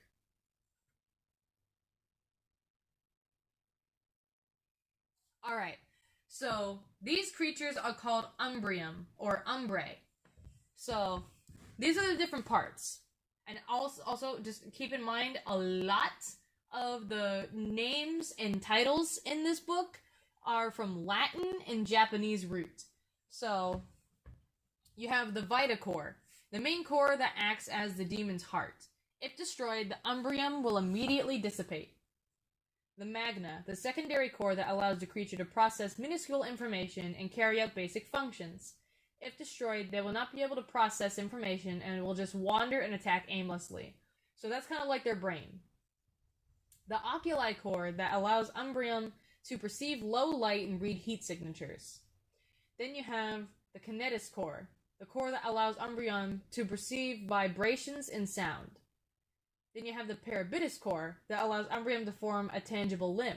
If destroyed, the limb it created will dissipate. Most Umbrae have many Parabitus cores. This includes tails, and not all Umbrae have them. Then you have the Phylum Vitae, the thread-like substance that connects all the different cores together. These cannot be cut or touched as they are not tangible, just a light manifestation of the energy and magnetic aura holding the creature together. Then you have the Caput Testa. Umbreon. Caput Testa, the skull of an Umbrium. It is steel-like and protects the Magna, Kinetis, and Oculi cores. Forms when an Umbrium is created. When an Umbrium dies, this is left behind. Then you have the Pectus Testa, the rib cage of an Umbrium. It is steel-like and protects the Vita Core of the Umbrium. Forms when an Umbrium is created, and when an Umbrium dies, it is left behind. Now I will show you this quick little diagram I drew of the different parts. I don't know how well you can see that. And then there will be actual pictures of an Umbrium later. So, animal souls are much weaker than human souls, and thus are easy for, this is his name, Hakaku, it is subject to change later, that's the name of the shadow demon, to steal on his own and corrupt the animals into an Umbrium. Humans, however, are not so easy. Graph paper. Umbrium absorb the souls of those they terrify and vanquish, bringing them back to Hakaku. For every soul that they collect, an Umbrium will gain a small spike jutting up from their upper jaw above one of their many teeth. Once they've completed a full row of the spikes, they are their capita for souls and return to Hakaku. Senshi and Jesta, the two main characters, learn this when they watch an Umbrium steal the soul of one of the townspeople in Transitum Tempest. However, if an Umbrium carrying souls is vanquished, the souls will only return to the host body if the body is not severely damaged. Any souls that cannot return will go to the current Spiritum Falls to travel to the afterlife. Very few souls become lost when freed from an Umbrium. So there's a little bit of lore from that.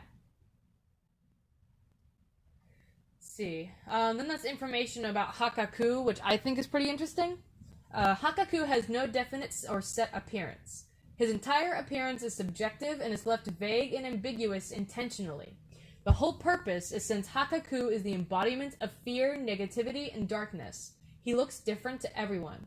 Even Senshi, being face to face with a demon, cannot describe what he saw.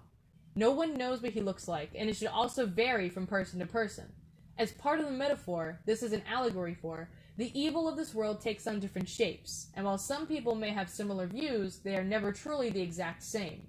So there will be no official art of Hakaku, no true descriptions of him.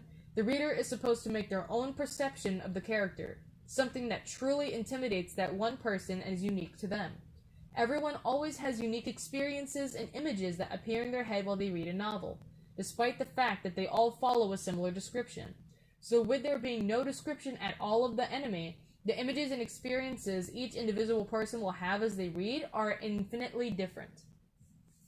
So throughout the book, there's going to be like journal pages with art of each of the creatures that the main character comes across.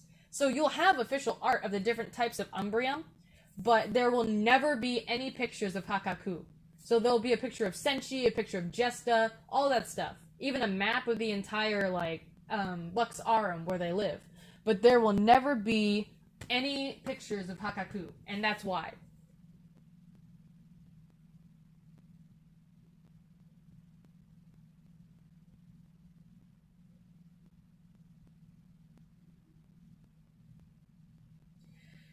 Okay, let's see.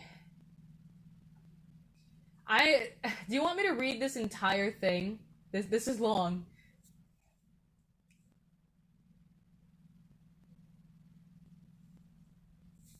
Now, how about this? I'll read the screenplay for it, basically. I will read the events. I will read the series of events. Gravity Falls Journal 3? It's similar in a way. Yeah, I'm not going to read all 16 pages, but I will read all the series of events so you can know the story. So basically, you don't need to know about the time before the inciting incident. That's just like an exposition dump. But basically, these are the events. An Umbreon attacks Senshi's hometown, and that's the inciting incident.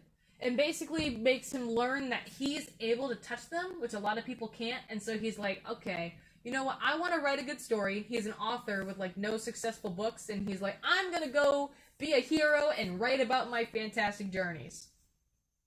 And so the next event is Senshi meets Jesta, saving him from an Umbreon, and that's where the rising action begins. So they visit the base of the volcano Markham Tenebris, and this establishes that Senshi has written some non-fiction pieces too, so he's pretty knowledgeable. And then they have a monster encounter at the base of this volcano, and they manage to trick it into falling into lava. So, trying to figure out who wrote the book Unaware Crystal is right here. Alright, so Senshi and Jesta come across a Lapisteel Umbreon, which is a little bunny rabbit, having to defeat it with Senshi's book. And so, like, literally, the rabbit jumps at them, and he smacks it aside with his book, and they get away. And it is this encounter, in addition to the previous one, that leads to the agreement that they should probably get a weapon. And so they visit a small town called Copia, where they are directed by a traveler on the way, and they replenish their supplies for their journey. And they also find some propaganda of a nearby ravaged town. It is here where Senshi receives his blade and a map of the island of Lux Aurum. They also gather lanterns, and they hear a fable about the current Spiritomb Falls in the town square. That's basically like foreshadowing for later. They trek through a dark cave, and I still have trouble pronouncing this because it's Latin. I will learn how to pronounce it though. The Instabulum. Like, seriously, hold on. Let me show you this. I put this into Google Translate. How do you pronounce that? Instabulum. Instable something. Instable something. It's supposed to be unstable in Latin. I might change that to something easier to pronounce. But the plateau having an odd encounter with an Umbreon. In a tight cavern, they are afraid when they hear the screeching of an Umbreon, and even more so when it approaches them. However, they see it flee from their lantern, sparing them from the fight. This is also where they first see the Umbreon's different cores, as when the creature runs off, the different cores linger behind for a moment and shimmer in the light. Now, this is a moment that's actually supposed to be deceptive, because, but, like, the thing is, like, oh, wait, that changes, right. That was, the original concept. Instabulmak? Maybe. But that was the original concept, so I apparently changed it to, in a small, okay. So Jesta, this is just a little bit of, backstory you need to know. Since Umbre can, like, teleport through shadows, The townspeople have what's called lightsmen, and they have like an inner light that they can manifest physically. And so they go through the town making sure the entire town is lit perfectly, no cracks of shadows anywhere. And what happened was, Jesta ended up missing this one little spot of light in the library, like one little spot of shadows, and it caused an Umbrium attack that got someone killed.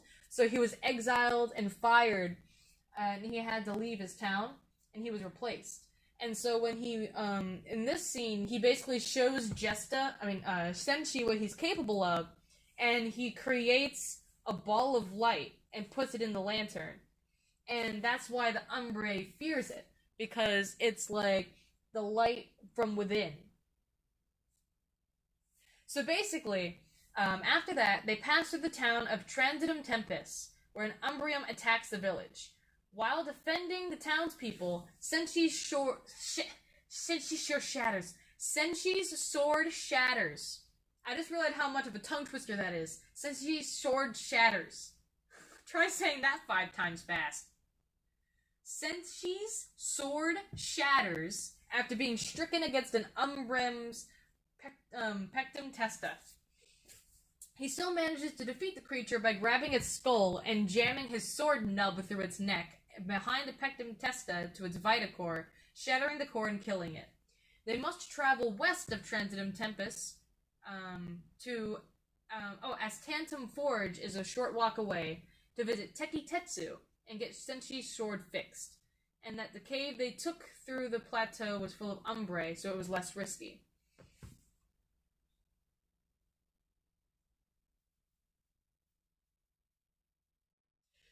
Okay, so now they enter Animibus Parent Forest. Senshi loses his grip on reality and has a mental breakdown as his hylophobia overcomes him, having visions caused by Hakaku. And this foreshadows Hakaku's weaknesses.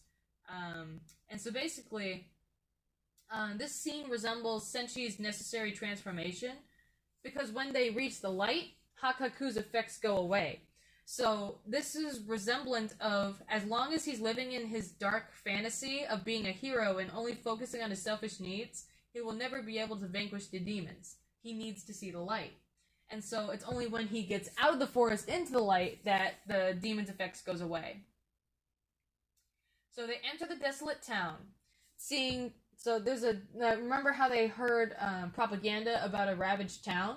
So on their way to another town, they enter this one, seeing the horrible destruction caused by the Umbrium.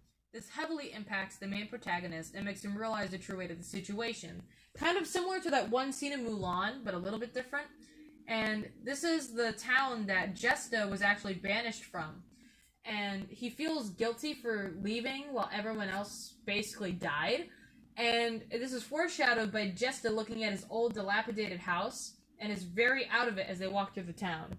And throughout the entire book, the normal chapters will alternate with other, in-story chapters, because Senshi's writing a book as he goes. And so as he's constantly logging everything, he'll be jumping between normal chapter to Senshi's chapter. And after this point, you stop getting those chapters, and it's just pure story, because he's so impacted he stops writing. So they manage to get back on the normal path, this time going around the forest to avoid another meltdown. This, however, means a necessary detour through the Curran Spiritum Falls, what the folk singer was talking about earlier. So they visit the falls as a detour to the forest path. It's a beautiful collection of various streams, rivers, lakes, and waterfalls of golden water connecting it all. They reach it around sunset, the light refracting and making it an astonishing sight. The two really begin to bond after everything they've been through, finally able to take a day to relax. This is where Jesta opens up to Senshi and reveals that the South Timor was the name of the ravaged town, and that's where he's from. He also tells about his past as a lightsman and his failure to light up a corner under a desk in the local library. An Umbrium emerged from the shadow and killed many people before being stopped. He got banished from the town and had to leave. He has a more personal vendetta against the Umbrae than most people, and that explains why he tags along too. They encounter a shadow monster swarm at the falls as dusk hits. They do not defeat the creatures, but evade them instead. There were too many at once to try and fight. They reach the Valley of Malice, so close to Mount Mortem, which is where Hakaku resides. However, it is here where they encounter the Serpentine, which is a Vectestial Umbreon, and it's like indefinitely generating from the darkness of a cave. And they defeat it when Senshi manages to strike the snake back against the wall. The main core with its own momentum shooting out the front of the creature, and since the snake hits the wall super hard, it causes a mini avalanche, and the boulder crushes the Vitacore, and it simply dissipates away. And then that's how they finally understand, yeah, this is how you kill them. So anyway, so next after that, the two are only a day's walk away from reaching Hakaku for the final battle, setting up camp for the night to prepare. However, while Senshi is out gathering firewood and other supplies, Jesta finds the book that Senshi was writing before, and out of curiosity he begins to read it. It seems innocent enough at first, but as he gets further into the pages, he's unhappy with what he finds. So, throughout the entire time that Senshi was writing, he was over-glorifying everything, like trying to make himself seem so amazing, and playing off Jesta as just the comic relief. And so, Jesta confronts him about this, and he's like, why are you so vain? That the whole journey was just for him to write a bestseller story of his heroic triumph, that he only saw Jesta as a comic relief in his remarkable tale. He didn't even take the situation seriously. The people of Aram put their lives and hope in the hands of a fool. So, unreliable narrator syndrome, exactly. So, Senshi tries to defend himself, stating that while those were his initial intentions, his perspective has changed. He saw the true weight of the situation back in South Timor, and knows they must vanquish Hakaku. Jesta asks how he even plans to do that. Neither of them are warriors. He was leading him to his death. What a wonderful twist, he says. The comic friend dies off, and you're returning home to tell lies. And he's basically saying you only ever cared about yourself. And so Jesta leaves, and unlike that one overdone trope where it's like, oh, the main characters have an argument and they separate before the final battle, but then they come together in the end and all is fine. Yeah, no, throw that out the window. Jesta's gone for the rest of the book and he doesn't come back. So it's kind of setting up those expectations, and then people will finish the book like, wait, but there's no resolution to this. He's just gone. Oh, I love subversion. Anyway, well, at least he's safe. It's not like they come back. Like I said, it's so overdone. So that's a subversive thing there, and he's just gone for the rest of the book. He's like, fuck this, I'm gone, and he leaves. He dips. So basically, Senshi is super distraught because Jesta was right, and he's about to leave, but he knows he can't turn back. Exactly. Fuck this shit, I'm out. Anyway, but he has to vanquish Hakaku, even if it means his own death. He's been humbled by this entire experience. So, he has to put an end to the reign of the Shadow Demon. He scales to the peak of Mount Mortem to face Hakaku head-on. He encounters many Umbrae, but gets past them easily. He's filled with enough determination and knows their anatomy well enough to aim for the cores every single time. And so basically, earlier, I forgot to mention this, but when they're at the Curran Spiritum Falls and they're, bonding, Jesta actually, mentions to Senshi, you're able to touch those things, right? And Senshi's like, well, yeah. And Jesta's just like, well, that means you have an inner light. So he basically teaches Senshi how to create light as a lightsman. He's filled with light. And so, and it's like right as he reaches the mouth of the cave, it's early morning, right before sunrise. And he enters the cave, and he ends up battling all the way to sunrise. And so he's getting cornered. And as he tilts his sword, he sees the sun's light faintly reflecting off of it, and it inspires him to use the technique Jesta taught him, and he envelops his sword in his inner light. And this is how he's able to get a really good wound on Hakaku. So, he wounds Hakaku, and Hakuku retreats into the shadows to hide. And Senshi returns with his book, and he finishes writing a last chapter. And instead of writing about how much of a hero he was, and like as he was, he instead writes of his findings and how to defeat Hakuku in the future. And he uses the old pages of his fictitious tale as fire fuel. And then you enter the falling action. So he returns to his home after a long journey, much more humble than he used to be. And he's yet to know it, but he is now a hero with light that burns inside. He will be able to fight Hakuku and the Umbrae even in the dark. His very touch will injure the creatures. So he states that while Hakuku is gone, he will eventually return. So he informs the townspeople of his plan to prepare. Hakuku was once sealed away by the original hero of Arum, but it was done in a way Senshi cannot replicate. All he could do was wound him. So the demon returned into the shadows to recover, but he one day will rise again. And that's the outline for the story. There's a couple other things I want to mention, and read, but that's basically the story. What are your thoughts?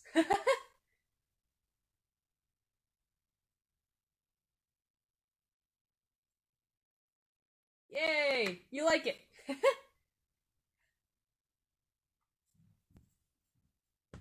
Okay, now here's just a couple scenes I concepted out. So, like, this isn't official, but a version of this will end up in the final book. So this is when Senshi enters the cave. So you have this.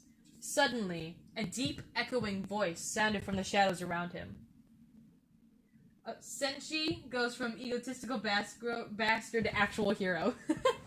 Okay, so basically, suddenly, a deep, echoing voice sounded from the shadows around him. Welcome to my lair. Or as you mortals call it, the tenacitatum his stifled laugh broke his sentence.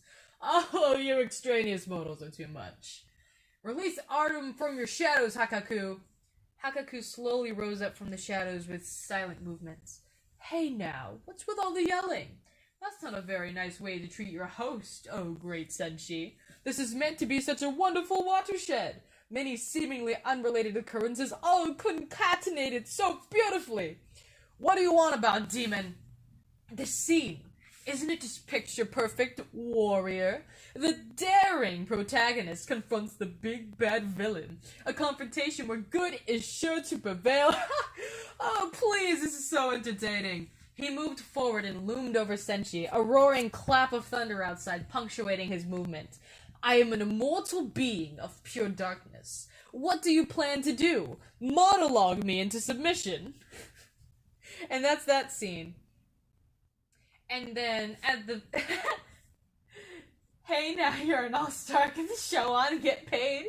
Get Zubat, get the repel. Okay, but no, so then after like a long fight and everything and he's cornered, you have this part where Hakuku's just like, oh, come now.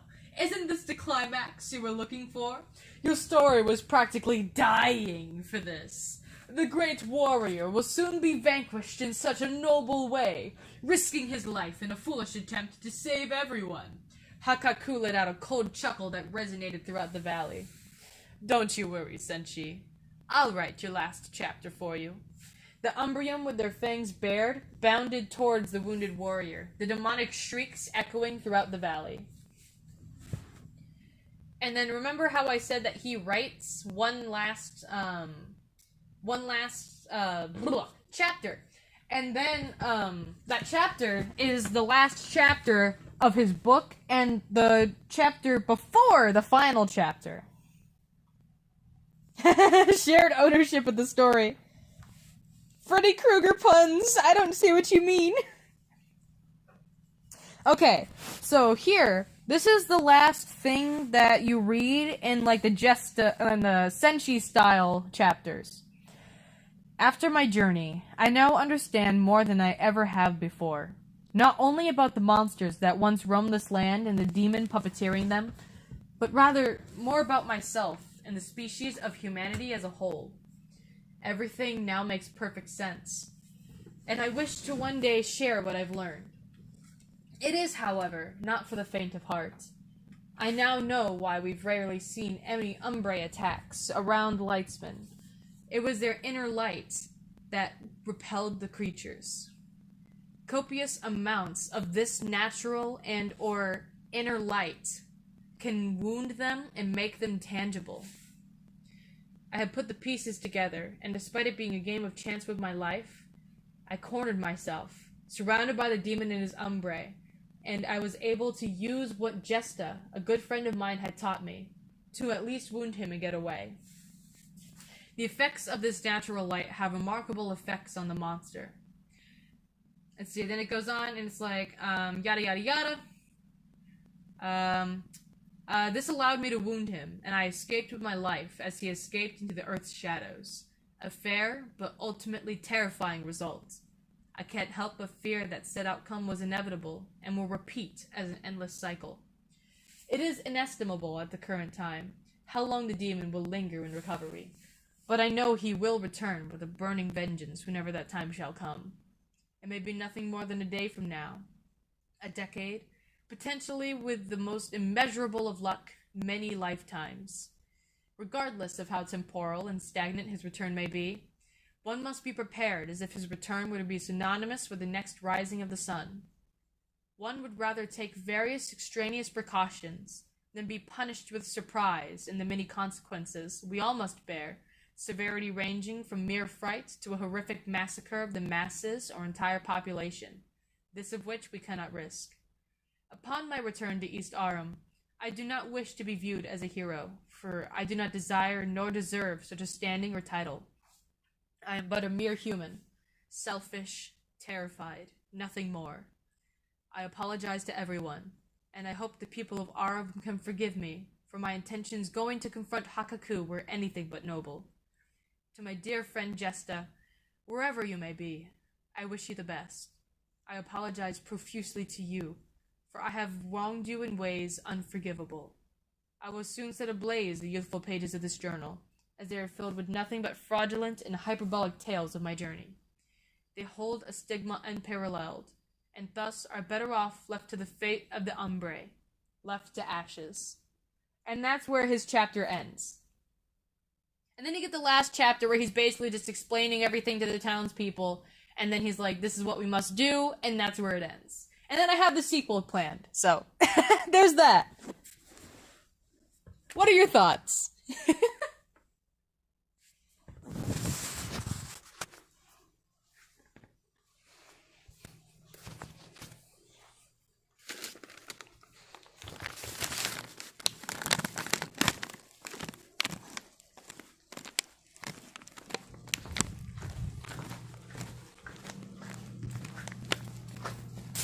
You like the mystery?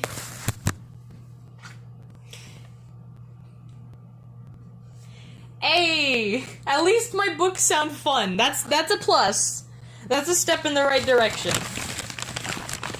And don't mind me, I'm just grabbing my leftover Wendy's.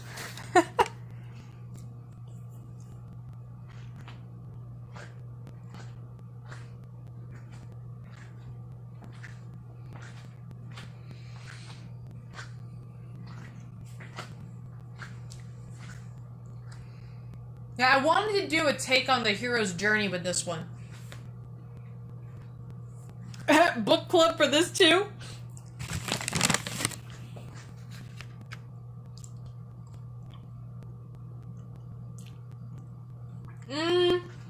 You can do the tea, raspberry mint, with honey and just a little bit of sugar. Kind of? I see Piper's Star as more of a coming-of-age story than a hero's journey.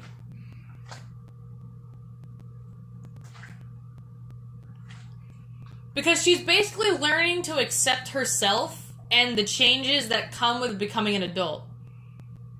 Because she basically goes from, like, this bright-eyed, ignorant little kid who's, like, 15 years old, and by the end of the series, she turns 18, essentially proposes to Crystal. That's basically what it means when she's like, I want you to be guardian with me.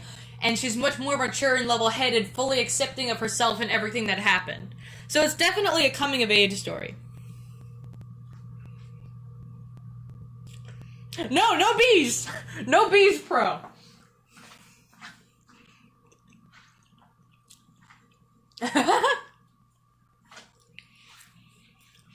But yeah, Piper Star is definitely coming of age. Then it also has themes of moral dilemma, found family, dealing with trauma, all that different stuff.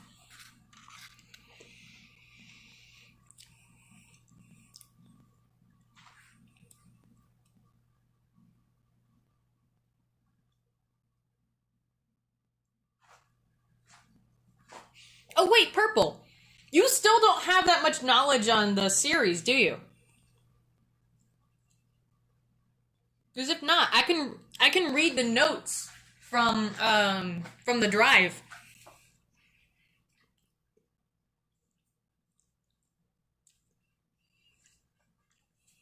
You want me to? Okay. Ah!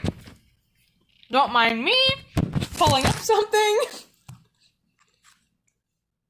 I needs to know. You saw the light and my food for a moment.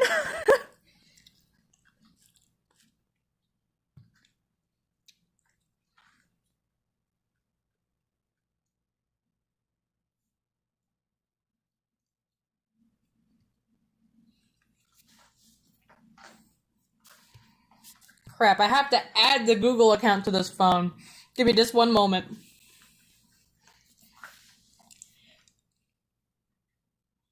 I'm gonna have to pick it up, so you're going to see the light for a quick long moment.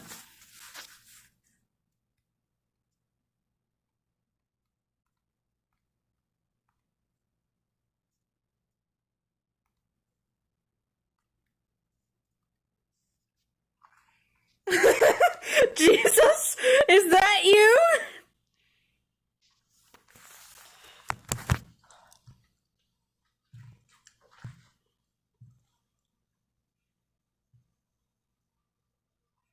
Crap, I forgot what the password is. I need to scroll through my messages with KV because I sent her the password a while ago. That's what it was! Okay. It's Sophocles' human name.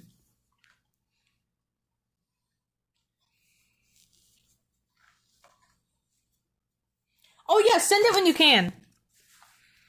Yeah, for anyone who doesn't know, Sophocles' human name is Alberti Rias. Okay, so anyway.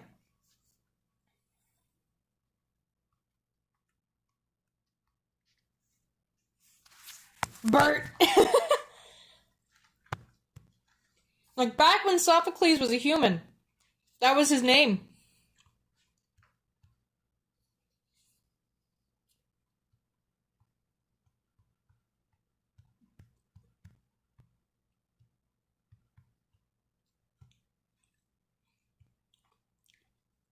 Yes, I agree to the terms of service.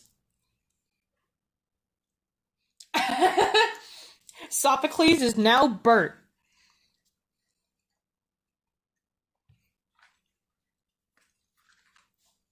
Alright, I will take one very, very, very, very quick and brief bathroom break. I will be back in like 1 minute.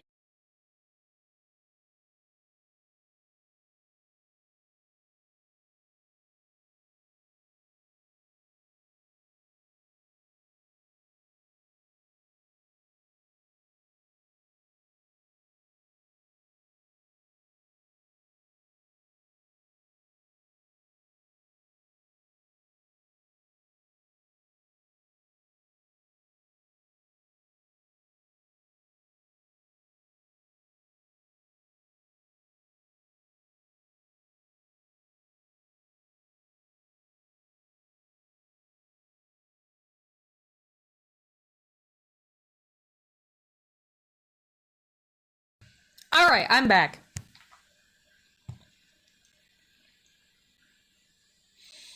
Alright, so Purple.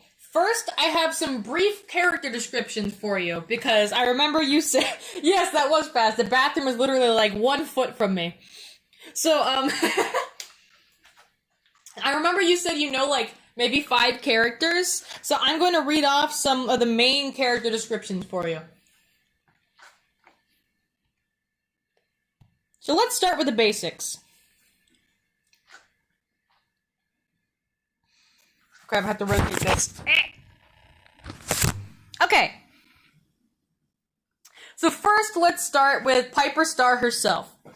Piper is a very eccentric and outgoing character. She loves weapons, especially swords, and she is very family-oriented. She plays a sport called puckstick, Vordther's version of hockey, and she can tend to be oblivious sometimes. She has a determination in her that drives most of what she does. She absolutely loves snow and is really close with her mother. She's lax in school, but still passes with solid B's. That's the general description of her character. Her mind is like a sponge.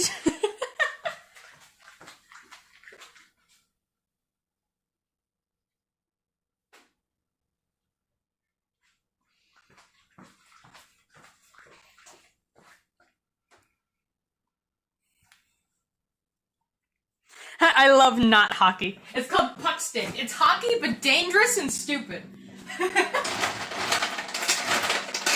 Okay, my bad. More dangerous than normal hockey.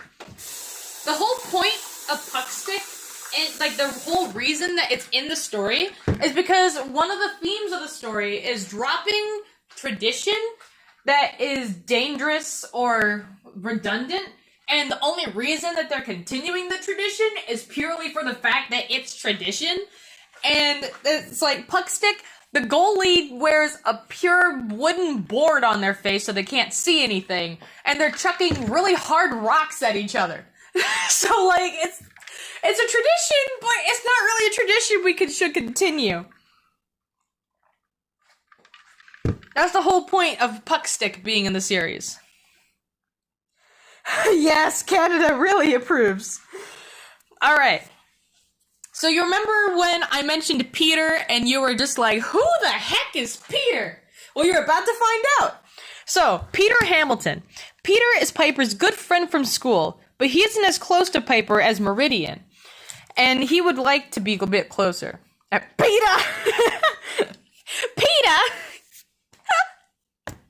Okay, he is incredibly smart, but can be a little bit impulsive. He greatly admires Piper and developed a crush on her pretty early. Despite his efforts, however, it seems he can never truly grab her attention, because she's gay. He always feels cast in the shadows, and underappreciated anywhere that doesn't involve his smarts. He knows he's more than just a big brain, but no one else seems to see him that way. He loves music, and in studying Vordther's history, he aspires to be a historian. Peter tunnel visions often, which leads to his plans falling apart. But when he bounces ideas off of someone else, it always runs smoothly.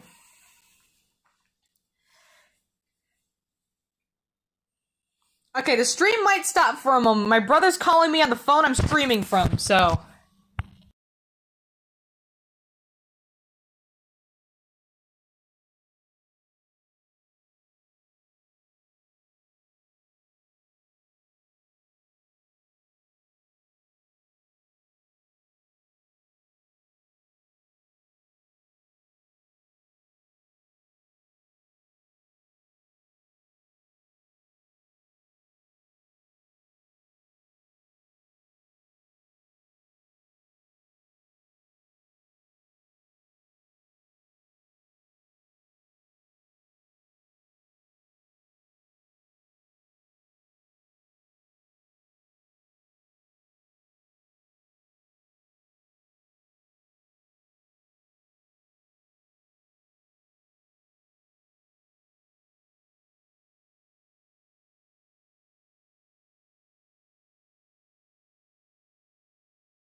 Alright, is the stream still good? I have no idea. It's still going? Okay, yes, it's still going. We're good. I have no idea if you heard any of that. Did you hear the phone call or did it cut out? Oh, he's doing good. He was just calling me about Chilling Reigns packs. Okay, good. They have, like, more Elite Trainer boxes at a card shop near my house. And he was basically asking if I wanted him to pick one up, and I pay him back for it.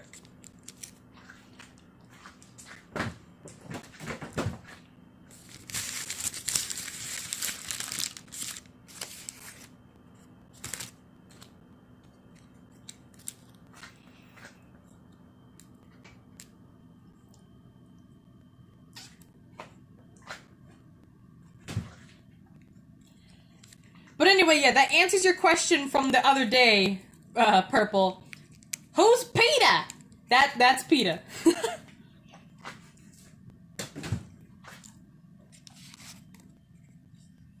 Yeah, just send them to me when you can, Pro.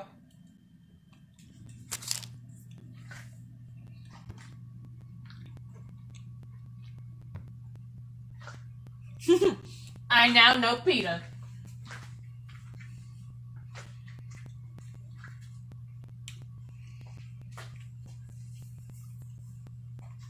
Yeah, Pro, just send them to me when you can.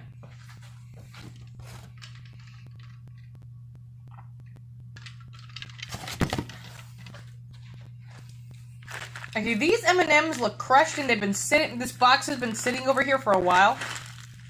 They're not opened, and they expired next year, so they're mine now. They've been sitting over there for a while. Alright, next, you're going to learn about Sophocles, aka Bert, according to you. Sophocles is Piper's mentor and father figure. His spirit was a previous guardian, so he has a lot of experience. Despite being a serpent, he is a masterful sword fighter. He is proper in his speech and often a little stoic, but he can be expressive when he's passionate about a topic. He cares a lot for Piper and wishes the best for her. He does his best to make her into a stand-up guardian, tolerating her childish tendencies. His species of snake is a fantasy one, which glows in the dark. He often has the answer to many problems, and despite seeming calm and collected on the outside, he will feel panicked and at a loss of control when he doesn't have an answer to a situation.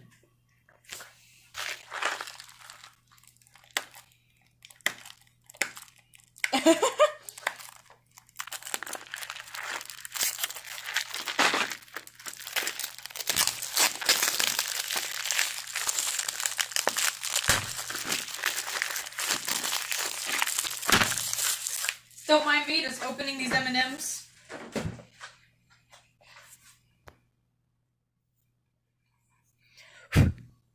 Okay. Next is Patron. Alright. Patron is Piper's older brother, and he has two sides. 3 if you count Fetter. He was the protege of Rai, originally training with his parents to be the next guardian, but his soul got corrupted with darkness by the deity of destruction. This made him long for the power that the heart of Rai could give him, but because his soul wasn't pure, he couldn't use it. He is very fickle and can have a dangerous outburst at any moment while under corruption. He has no morals and is willing to kill his own younger sister. Cold and impulsive, he is a serious danger. However, when he's not corrupt, he is a caring and calm person. He cares for his younger sister and would never dream of hurting her. However, he struggles to fight the darkness inside of his soul. By the end of Season 2, he is fully overtaken by the darkness, and any humanity he had remaining is stripped away. He is the main antagonist of the entire series, and he is hell-bent on being as powerful as he can possibly be. Anita swayed him to the darkness. It is a Jekyll and Hyde situation, where his corrupt side is more of him giving in to his dark urges, rather than entirely losing control.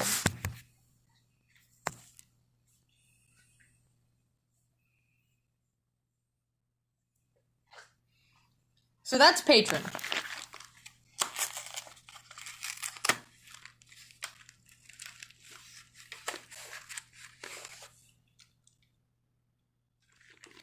Oh yes, that is definitely still canon.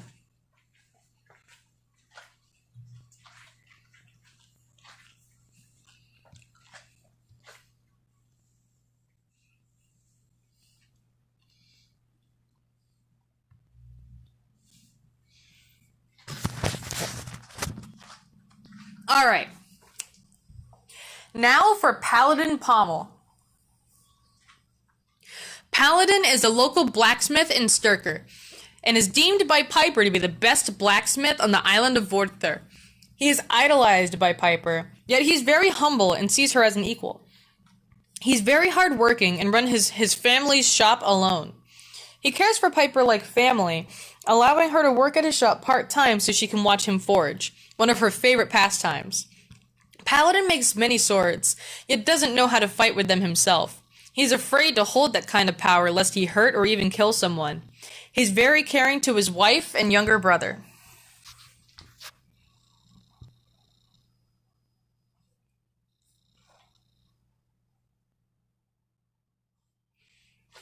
Now we move on to one of my personal favorites, Meridian North.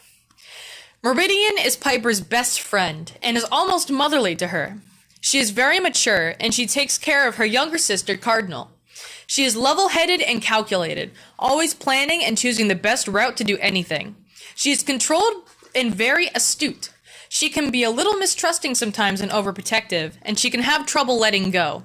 She has some past trauma from losing her parents that can interfere with her logic sometimes, but she works hard to push through it and be there for those who need her. She is strong on her morals and rarely ever bends them. She is selfless and cares more about others than herself, which can manifest from simply taking the blame on something to not eating so her younger sister can have food.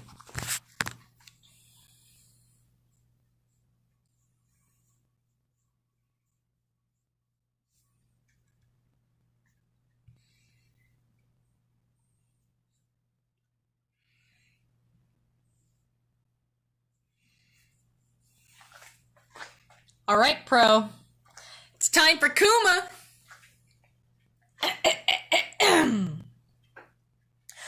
Kuma King, or Tinkles, is the main antagonist of Season 2. A childhood of torment was enough to make him crave power, and later usurped the previous king in a battle to the death, whom he believed was weak for how he became king.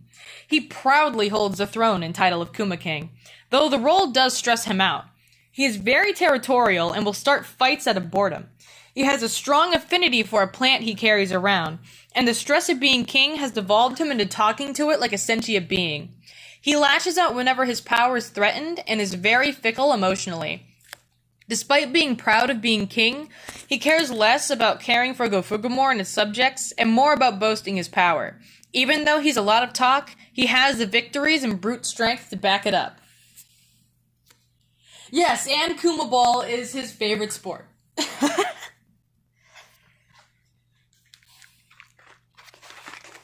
So that's Bear Boy.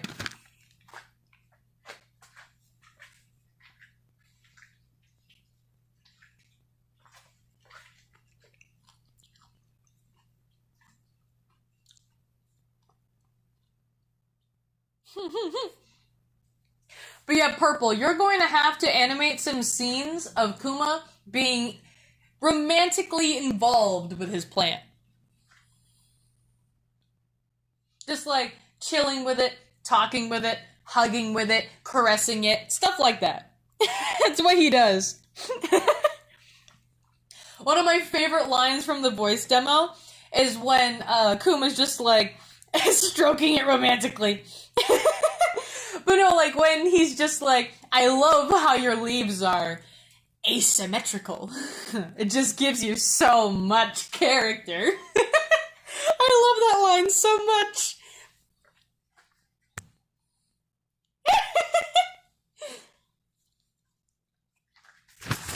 Alright, and now to my personal favorite, not biased at all in any way, shape, or form, Crystal Shoal. And yes, you did fantastic on that. Alright. Crystal is a focused and straight-to-the-point character. She can be blunt, sometimes sarcastic, but she means well. She aspires to join the Fjord, the Capital Guard. However, due to the class system and her living in the slums, it can't logically happen. She is a very hard worker and still attempts to achieve this seemingly impossible goal through her stubborn devotion. She is also family-oriented and wants to join the Guard to give her family a better life than the slums. She's a little impulsive and will often try to brute force her way through problems, but when she slows down, she can also be very clever and find loopholes out of situations. She plays off Piper well, and she supports everything she does. While she is initially very distant, both physically and emotionally, often doing her own thing and approaching situations her way, she does still have the soft spot of gratitude for Piper giving her the chance. Papyrus! Where did papyrus come from?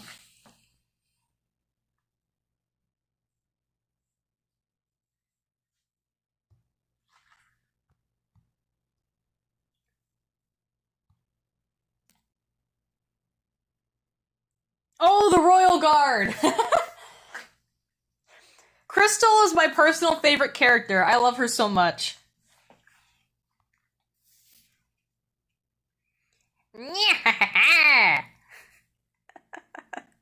Oh, Pro, I don't think you've seen this one yet.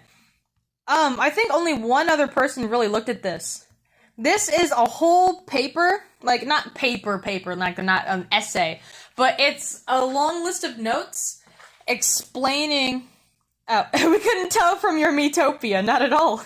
But no, this is a piece of paper explaining the relationship between Prance, Piper's mother, and Piper. Like, explaining their parent-child relationship. You want to hear it? I think it's pretty interesting, especially since later on, Prance is just like, yeah, I'm gonna just go with your father and dip out. Hey, then she's not bad, she's just cowardly. Anyway, alright. Prance was a historian before she married Pietus and trained with him. She also had a mastery of the bow before she met him. She often would tell Piper stories of her past, as well as the great myths and legends of past warriors. They were very close. While Piper is a sword fighter like her dad, she would often tag along with her mom on retrieval missions or scouting missions. They both shared a love for weapons, especially historic ones, and they shared an interest in collecting them. Prance and Piper would sometimes butt heads a little when it came to how some historical events were handled, like the overthrow of Vorther's old monarchy, but they could discuss it without getting heated. They both loved to play Quagmires and Quafflins, Vorther's third version of Dungeons & Dragons. They would play every weekend, except for when Prance and Pietus had to handle a guardian situation. Prance would always make Piper's favorite food on her birthday and take her to new locations she discovered. Now that Prance and Pietus are in hiding, she greatly misses Piper. She constantly longs to come out of hiding and see her again, even if just for a moment, but they are too overcome with shame and fear to return yet.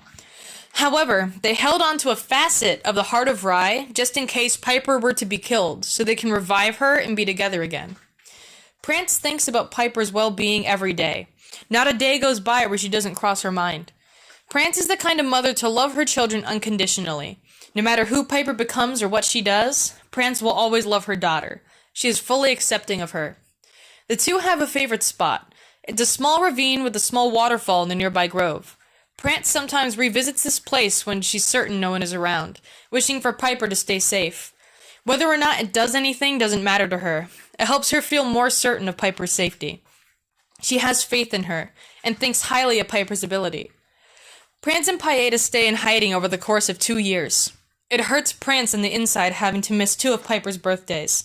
However, she anonymously sends Piper something the second year, not being able to just stand sitting there and letting the day go by like it's normal anymore. Prance was the one to always help Piper overcome her fears. She helped her overcome her fear of thunder, gormites, and deep water. Prance taught Piper a lot about the world around her, knowing that the more you understand things, the less you'll be afraid of them. And that's what we got.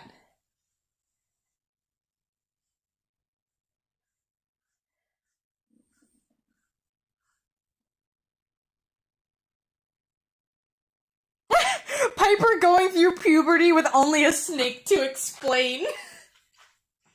Well, she has Crystal to help her, help explain it to her. Crystal's a year older. She's already been through the part of the puberty thing.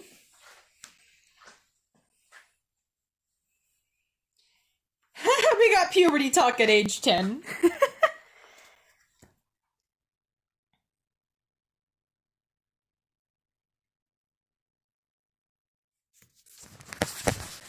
True.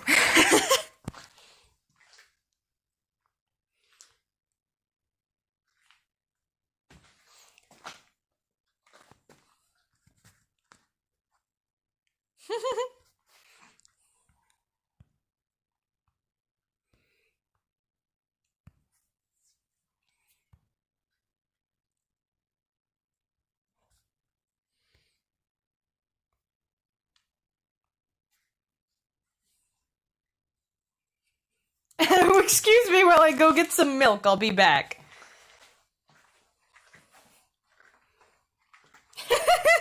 Here's a nice list detailing it all. Bye! That's basically what happens. They're just like, yeah, you're in charge of protecting this entire island now. Bye! But anyway, so I wanted to explain the ending to you, Purple, because it kind of encapsulates the story, like the series as a whole. Alright. The resolution to the patron conflict and the series itself is one that I really like, since it's bittersweet in so many ways. There are layers upon layers to it. Firstly, to understand the ending, there are a few things that I need to explain. One of the powers Piper has from the Heart of Rye is to summon familiars. They're all imaginary friends she had when she was younger. The important one here is Feder the Wolf. His personality is based on Patron when he was younger. One past summer, when they were both very little, Patron went away on a long camping trip with some friends. While he was gone, Piper came up with Feder to keep her company when she missed Patron. In current day, Feder still holds the same kindness and innocence. He behaves like a sheepish child despite not technically having an age. Another power Piper has is being able to hold and move souls from one vessel to another. A running gag in the first season is Sophocles constantly dying for one reason or another, and Piper moving his soul into different animals to keep him around. This is also done to make his official death in Season 2 more impactful, since people are so used to him always cheating death. So in the final battle, Piper gets Patron cornered with her sword through his chest. He's slowly dying, but Piper doesn't want to lose her brother. In a last-ditch effort to save him, she takes his soul, rips it away from the darkness, and moves it into Feder. The darkness dies with Patron's body. Patron gets to live on in the metaphorical manifestation of his past innocence. In other words, Piper's brother gets to live on in the physical embodiment of her good memories of him. Feder's personality technically dies, but becomes physical, metaphorically representing the metamorphosis Patron experiences through all of this, maintaining some of his childhood innocence, but also having his mental scars from his mature mindset. It also has the layer of Piper using her first two Guardian skills she learns in Season 1 to defeat her brother, making it come full circle. It also has her solve the conflict without killing him, a direct callback in contrast to how she solved the Kuma King conflict by killing him, hence showing how far she's come and how she's matured, changing her approach to these intense situations.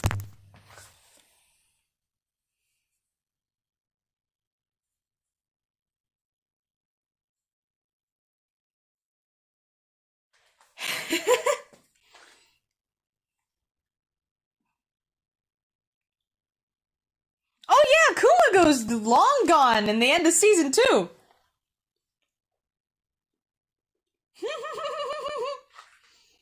I will, don't worry. No!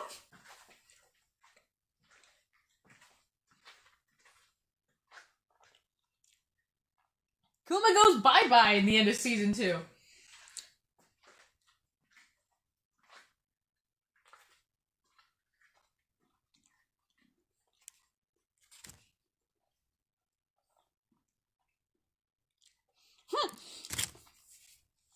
Oh wait, Purple, you don't know about that scene. Okay, so basically, Piper, Crystal, and Sophocles are all battling Kuma and his little berserkers. So what happens is, Crystal gets cornered by Kuma against the edge of a cliff that's way high up in like a gorge next to a rushing river. And so basically, Sophocles sees that Kuma is about to basically kill Crystal, so he jumps in the way and takes the hit. But in the process, he also pushes Crystal back off the cliff, and she lands in the river. And it's important to note that she can't swim, and so Piper's sitting there watching not only her father figure and mentor die, but Crystal also presumably dies because she falls off a massive cliff into a river and she can't swim. Kuma respects Crystal enough, but he still wants to kill her. Anyway, so Piper's sitting there witnessing all of this happening. She lost her father and her girlfriend, so she has a little bit of a moment, and she stabs Kuma through the weak skin on his scar on his back and shoves her sword through his stomach. And that's how he dies. Oh yeah, like Kuma gets stabbed and he's still just sitting there like, I'm gonna haunt you, kid. Like, it doesn't matter that he dies. His conscience still comes back in season 3, basically.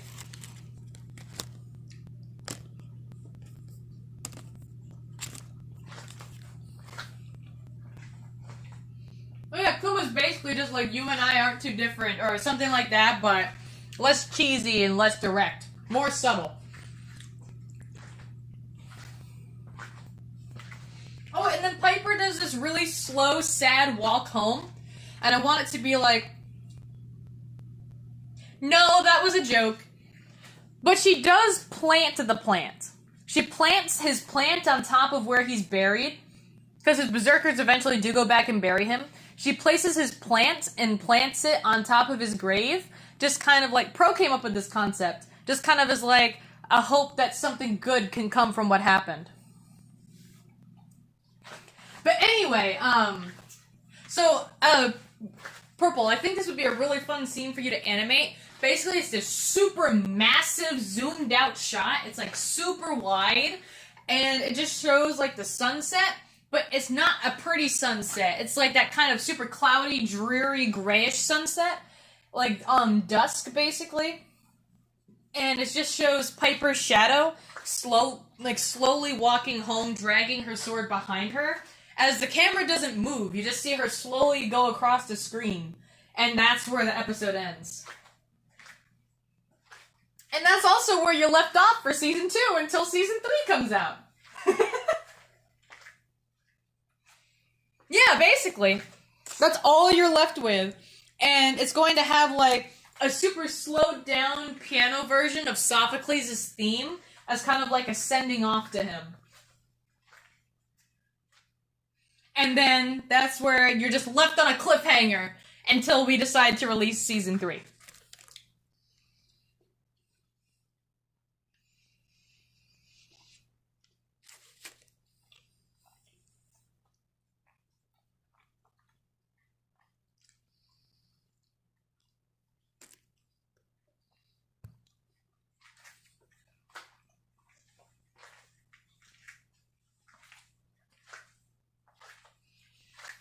So did you have any questions about the story? Exactly. We're just like, I want to see the fandom suffer for a little bit.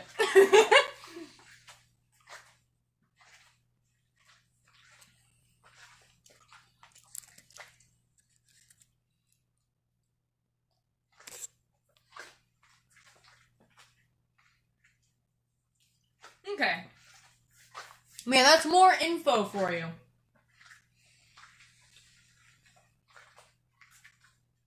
I mean, there are so many details for this world.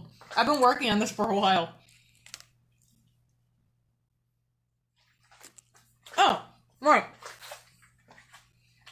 That's like melded in with late season 2, early season 3.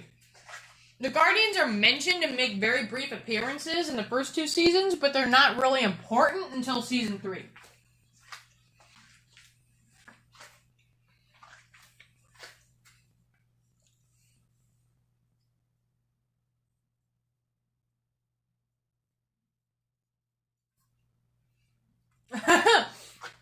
You don't need to perfect drawing the sloth until, like, season 3. You'll do, like, rough sketches of him for season 1 and 2 and, like, cave drawings, but that's it.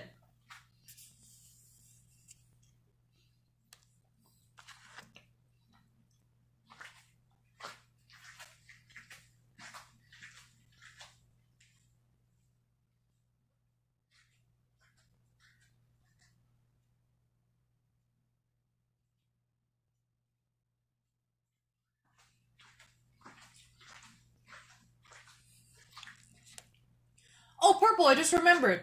I had something I wanted you to eventually work on. You don't have to do it anytime soon. But I have a really, really, really roughed out concept for a walk cycle that I wanted you to just look at.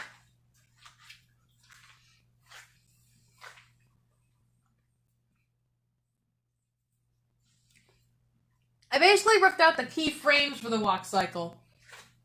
And it's like just in the marshmallow style. I will send it to you later.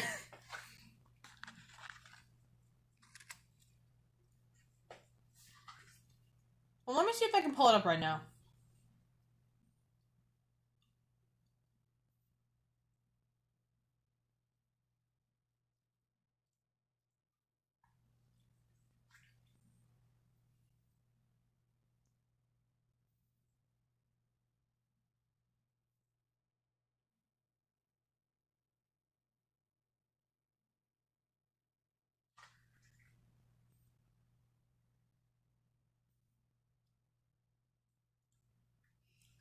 Okay, I have it right here. I'm sending it to you over Discord. This is the walk cycle. Like what I have for it. Just when you get the chance, since I know I have other things I'm asking you to do, and you have your personal stuff, just when you get the chance to, just like mess around with this a little bit.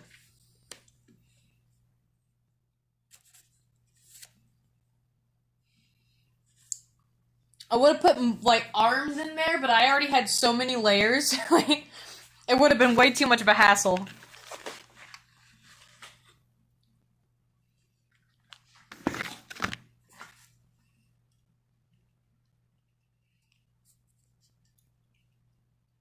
Yeah, that's good. Yeah, exactly. So that way, whenever it's a profile walk, you just have that walk cycle base to slap the characters' faces, clothes, and hair on. I mean, they all have the exact same face, but I would leave that so like you can change the expression and stuff.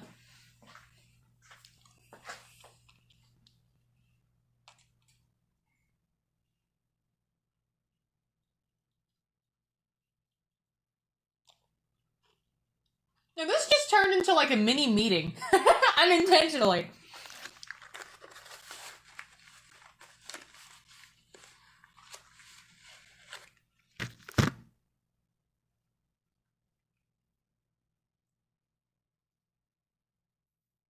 Mini meet. Alright, so I'm going to probably head out in a moment. And then I'll immediately unlist this video, so no spoilers can get out.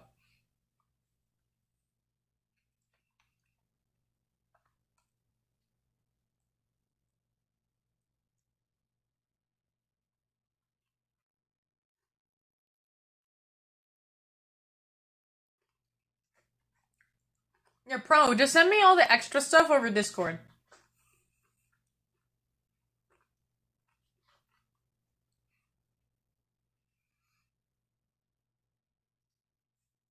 Alright, later. Bye!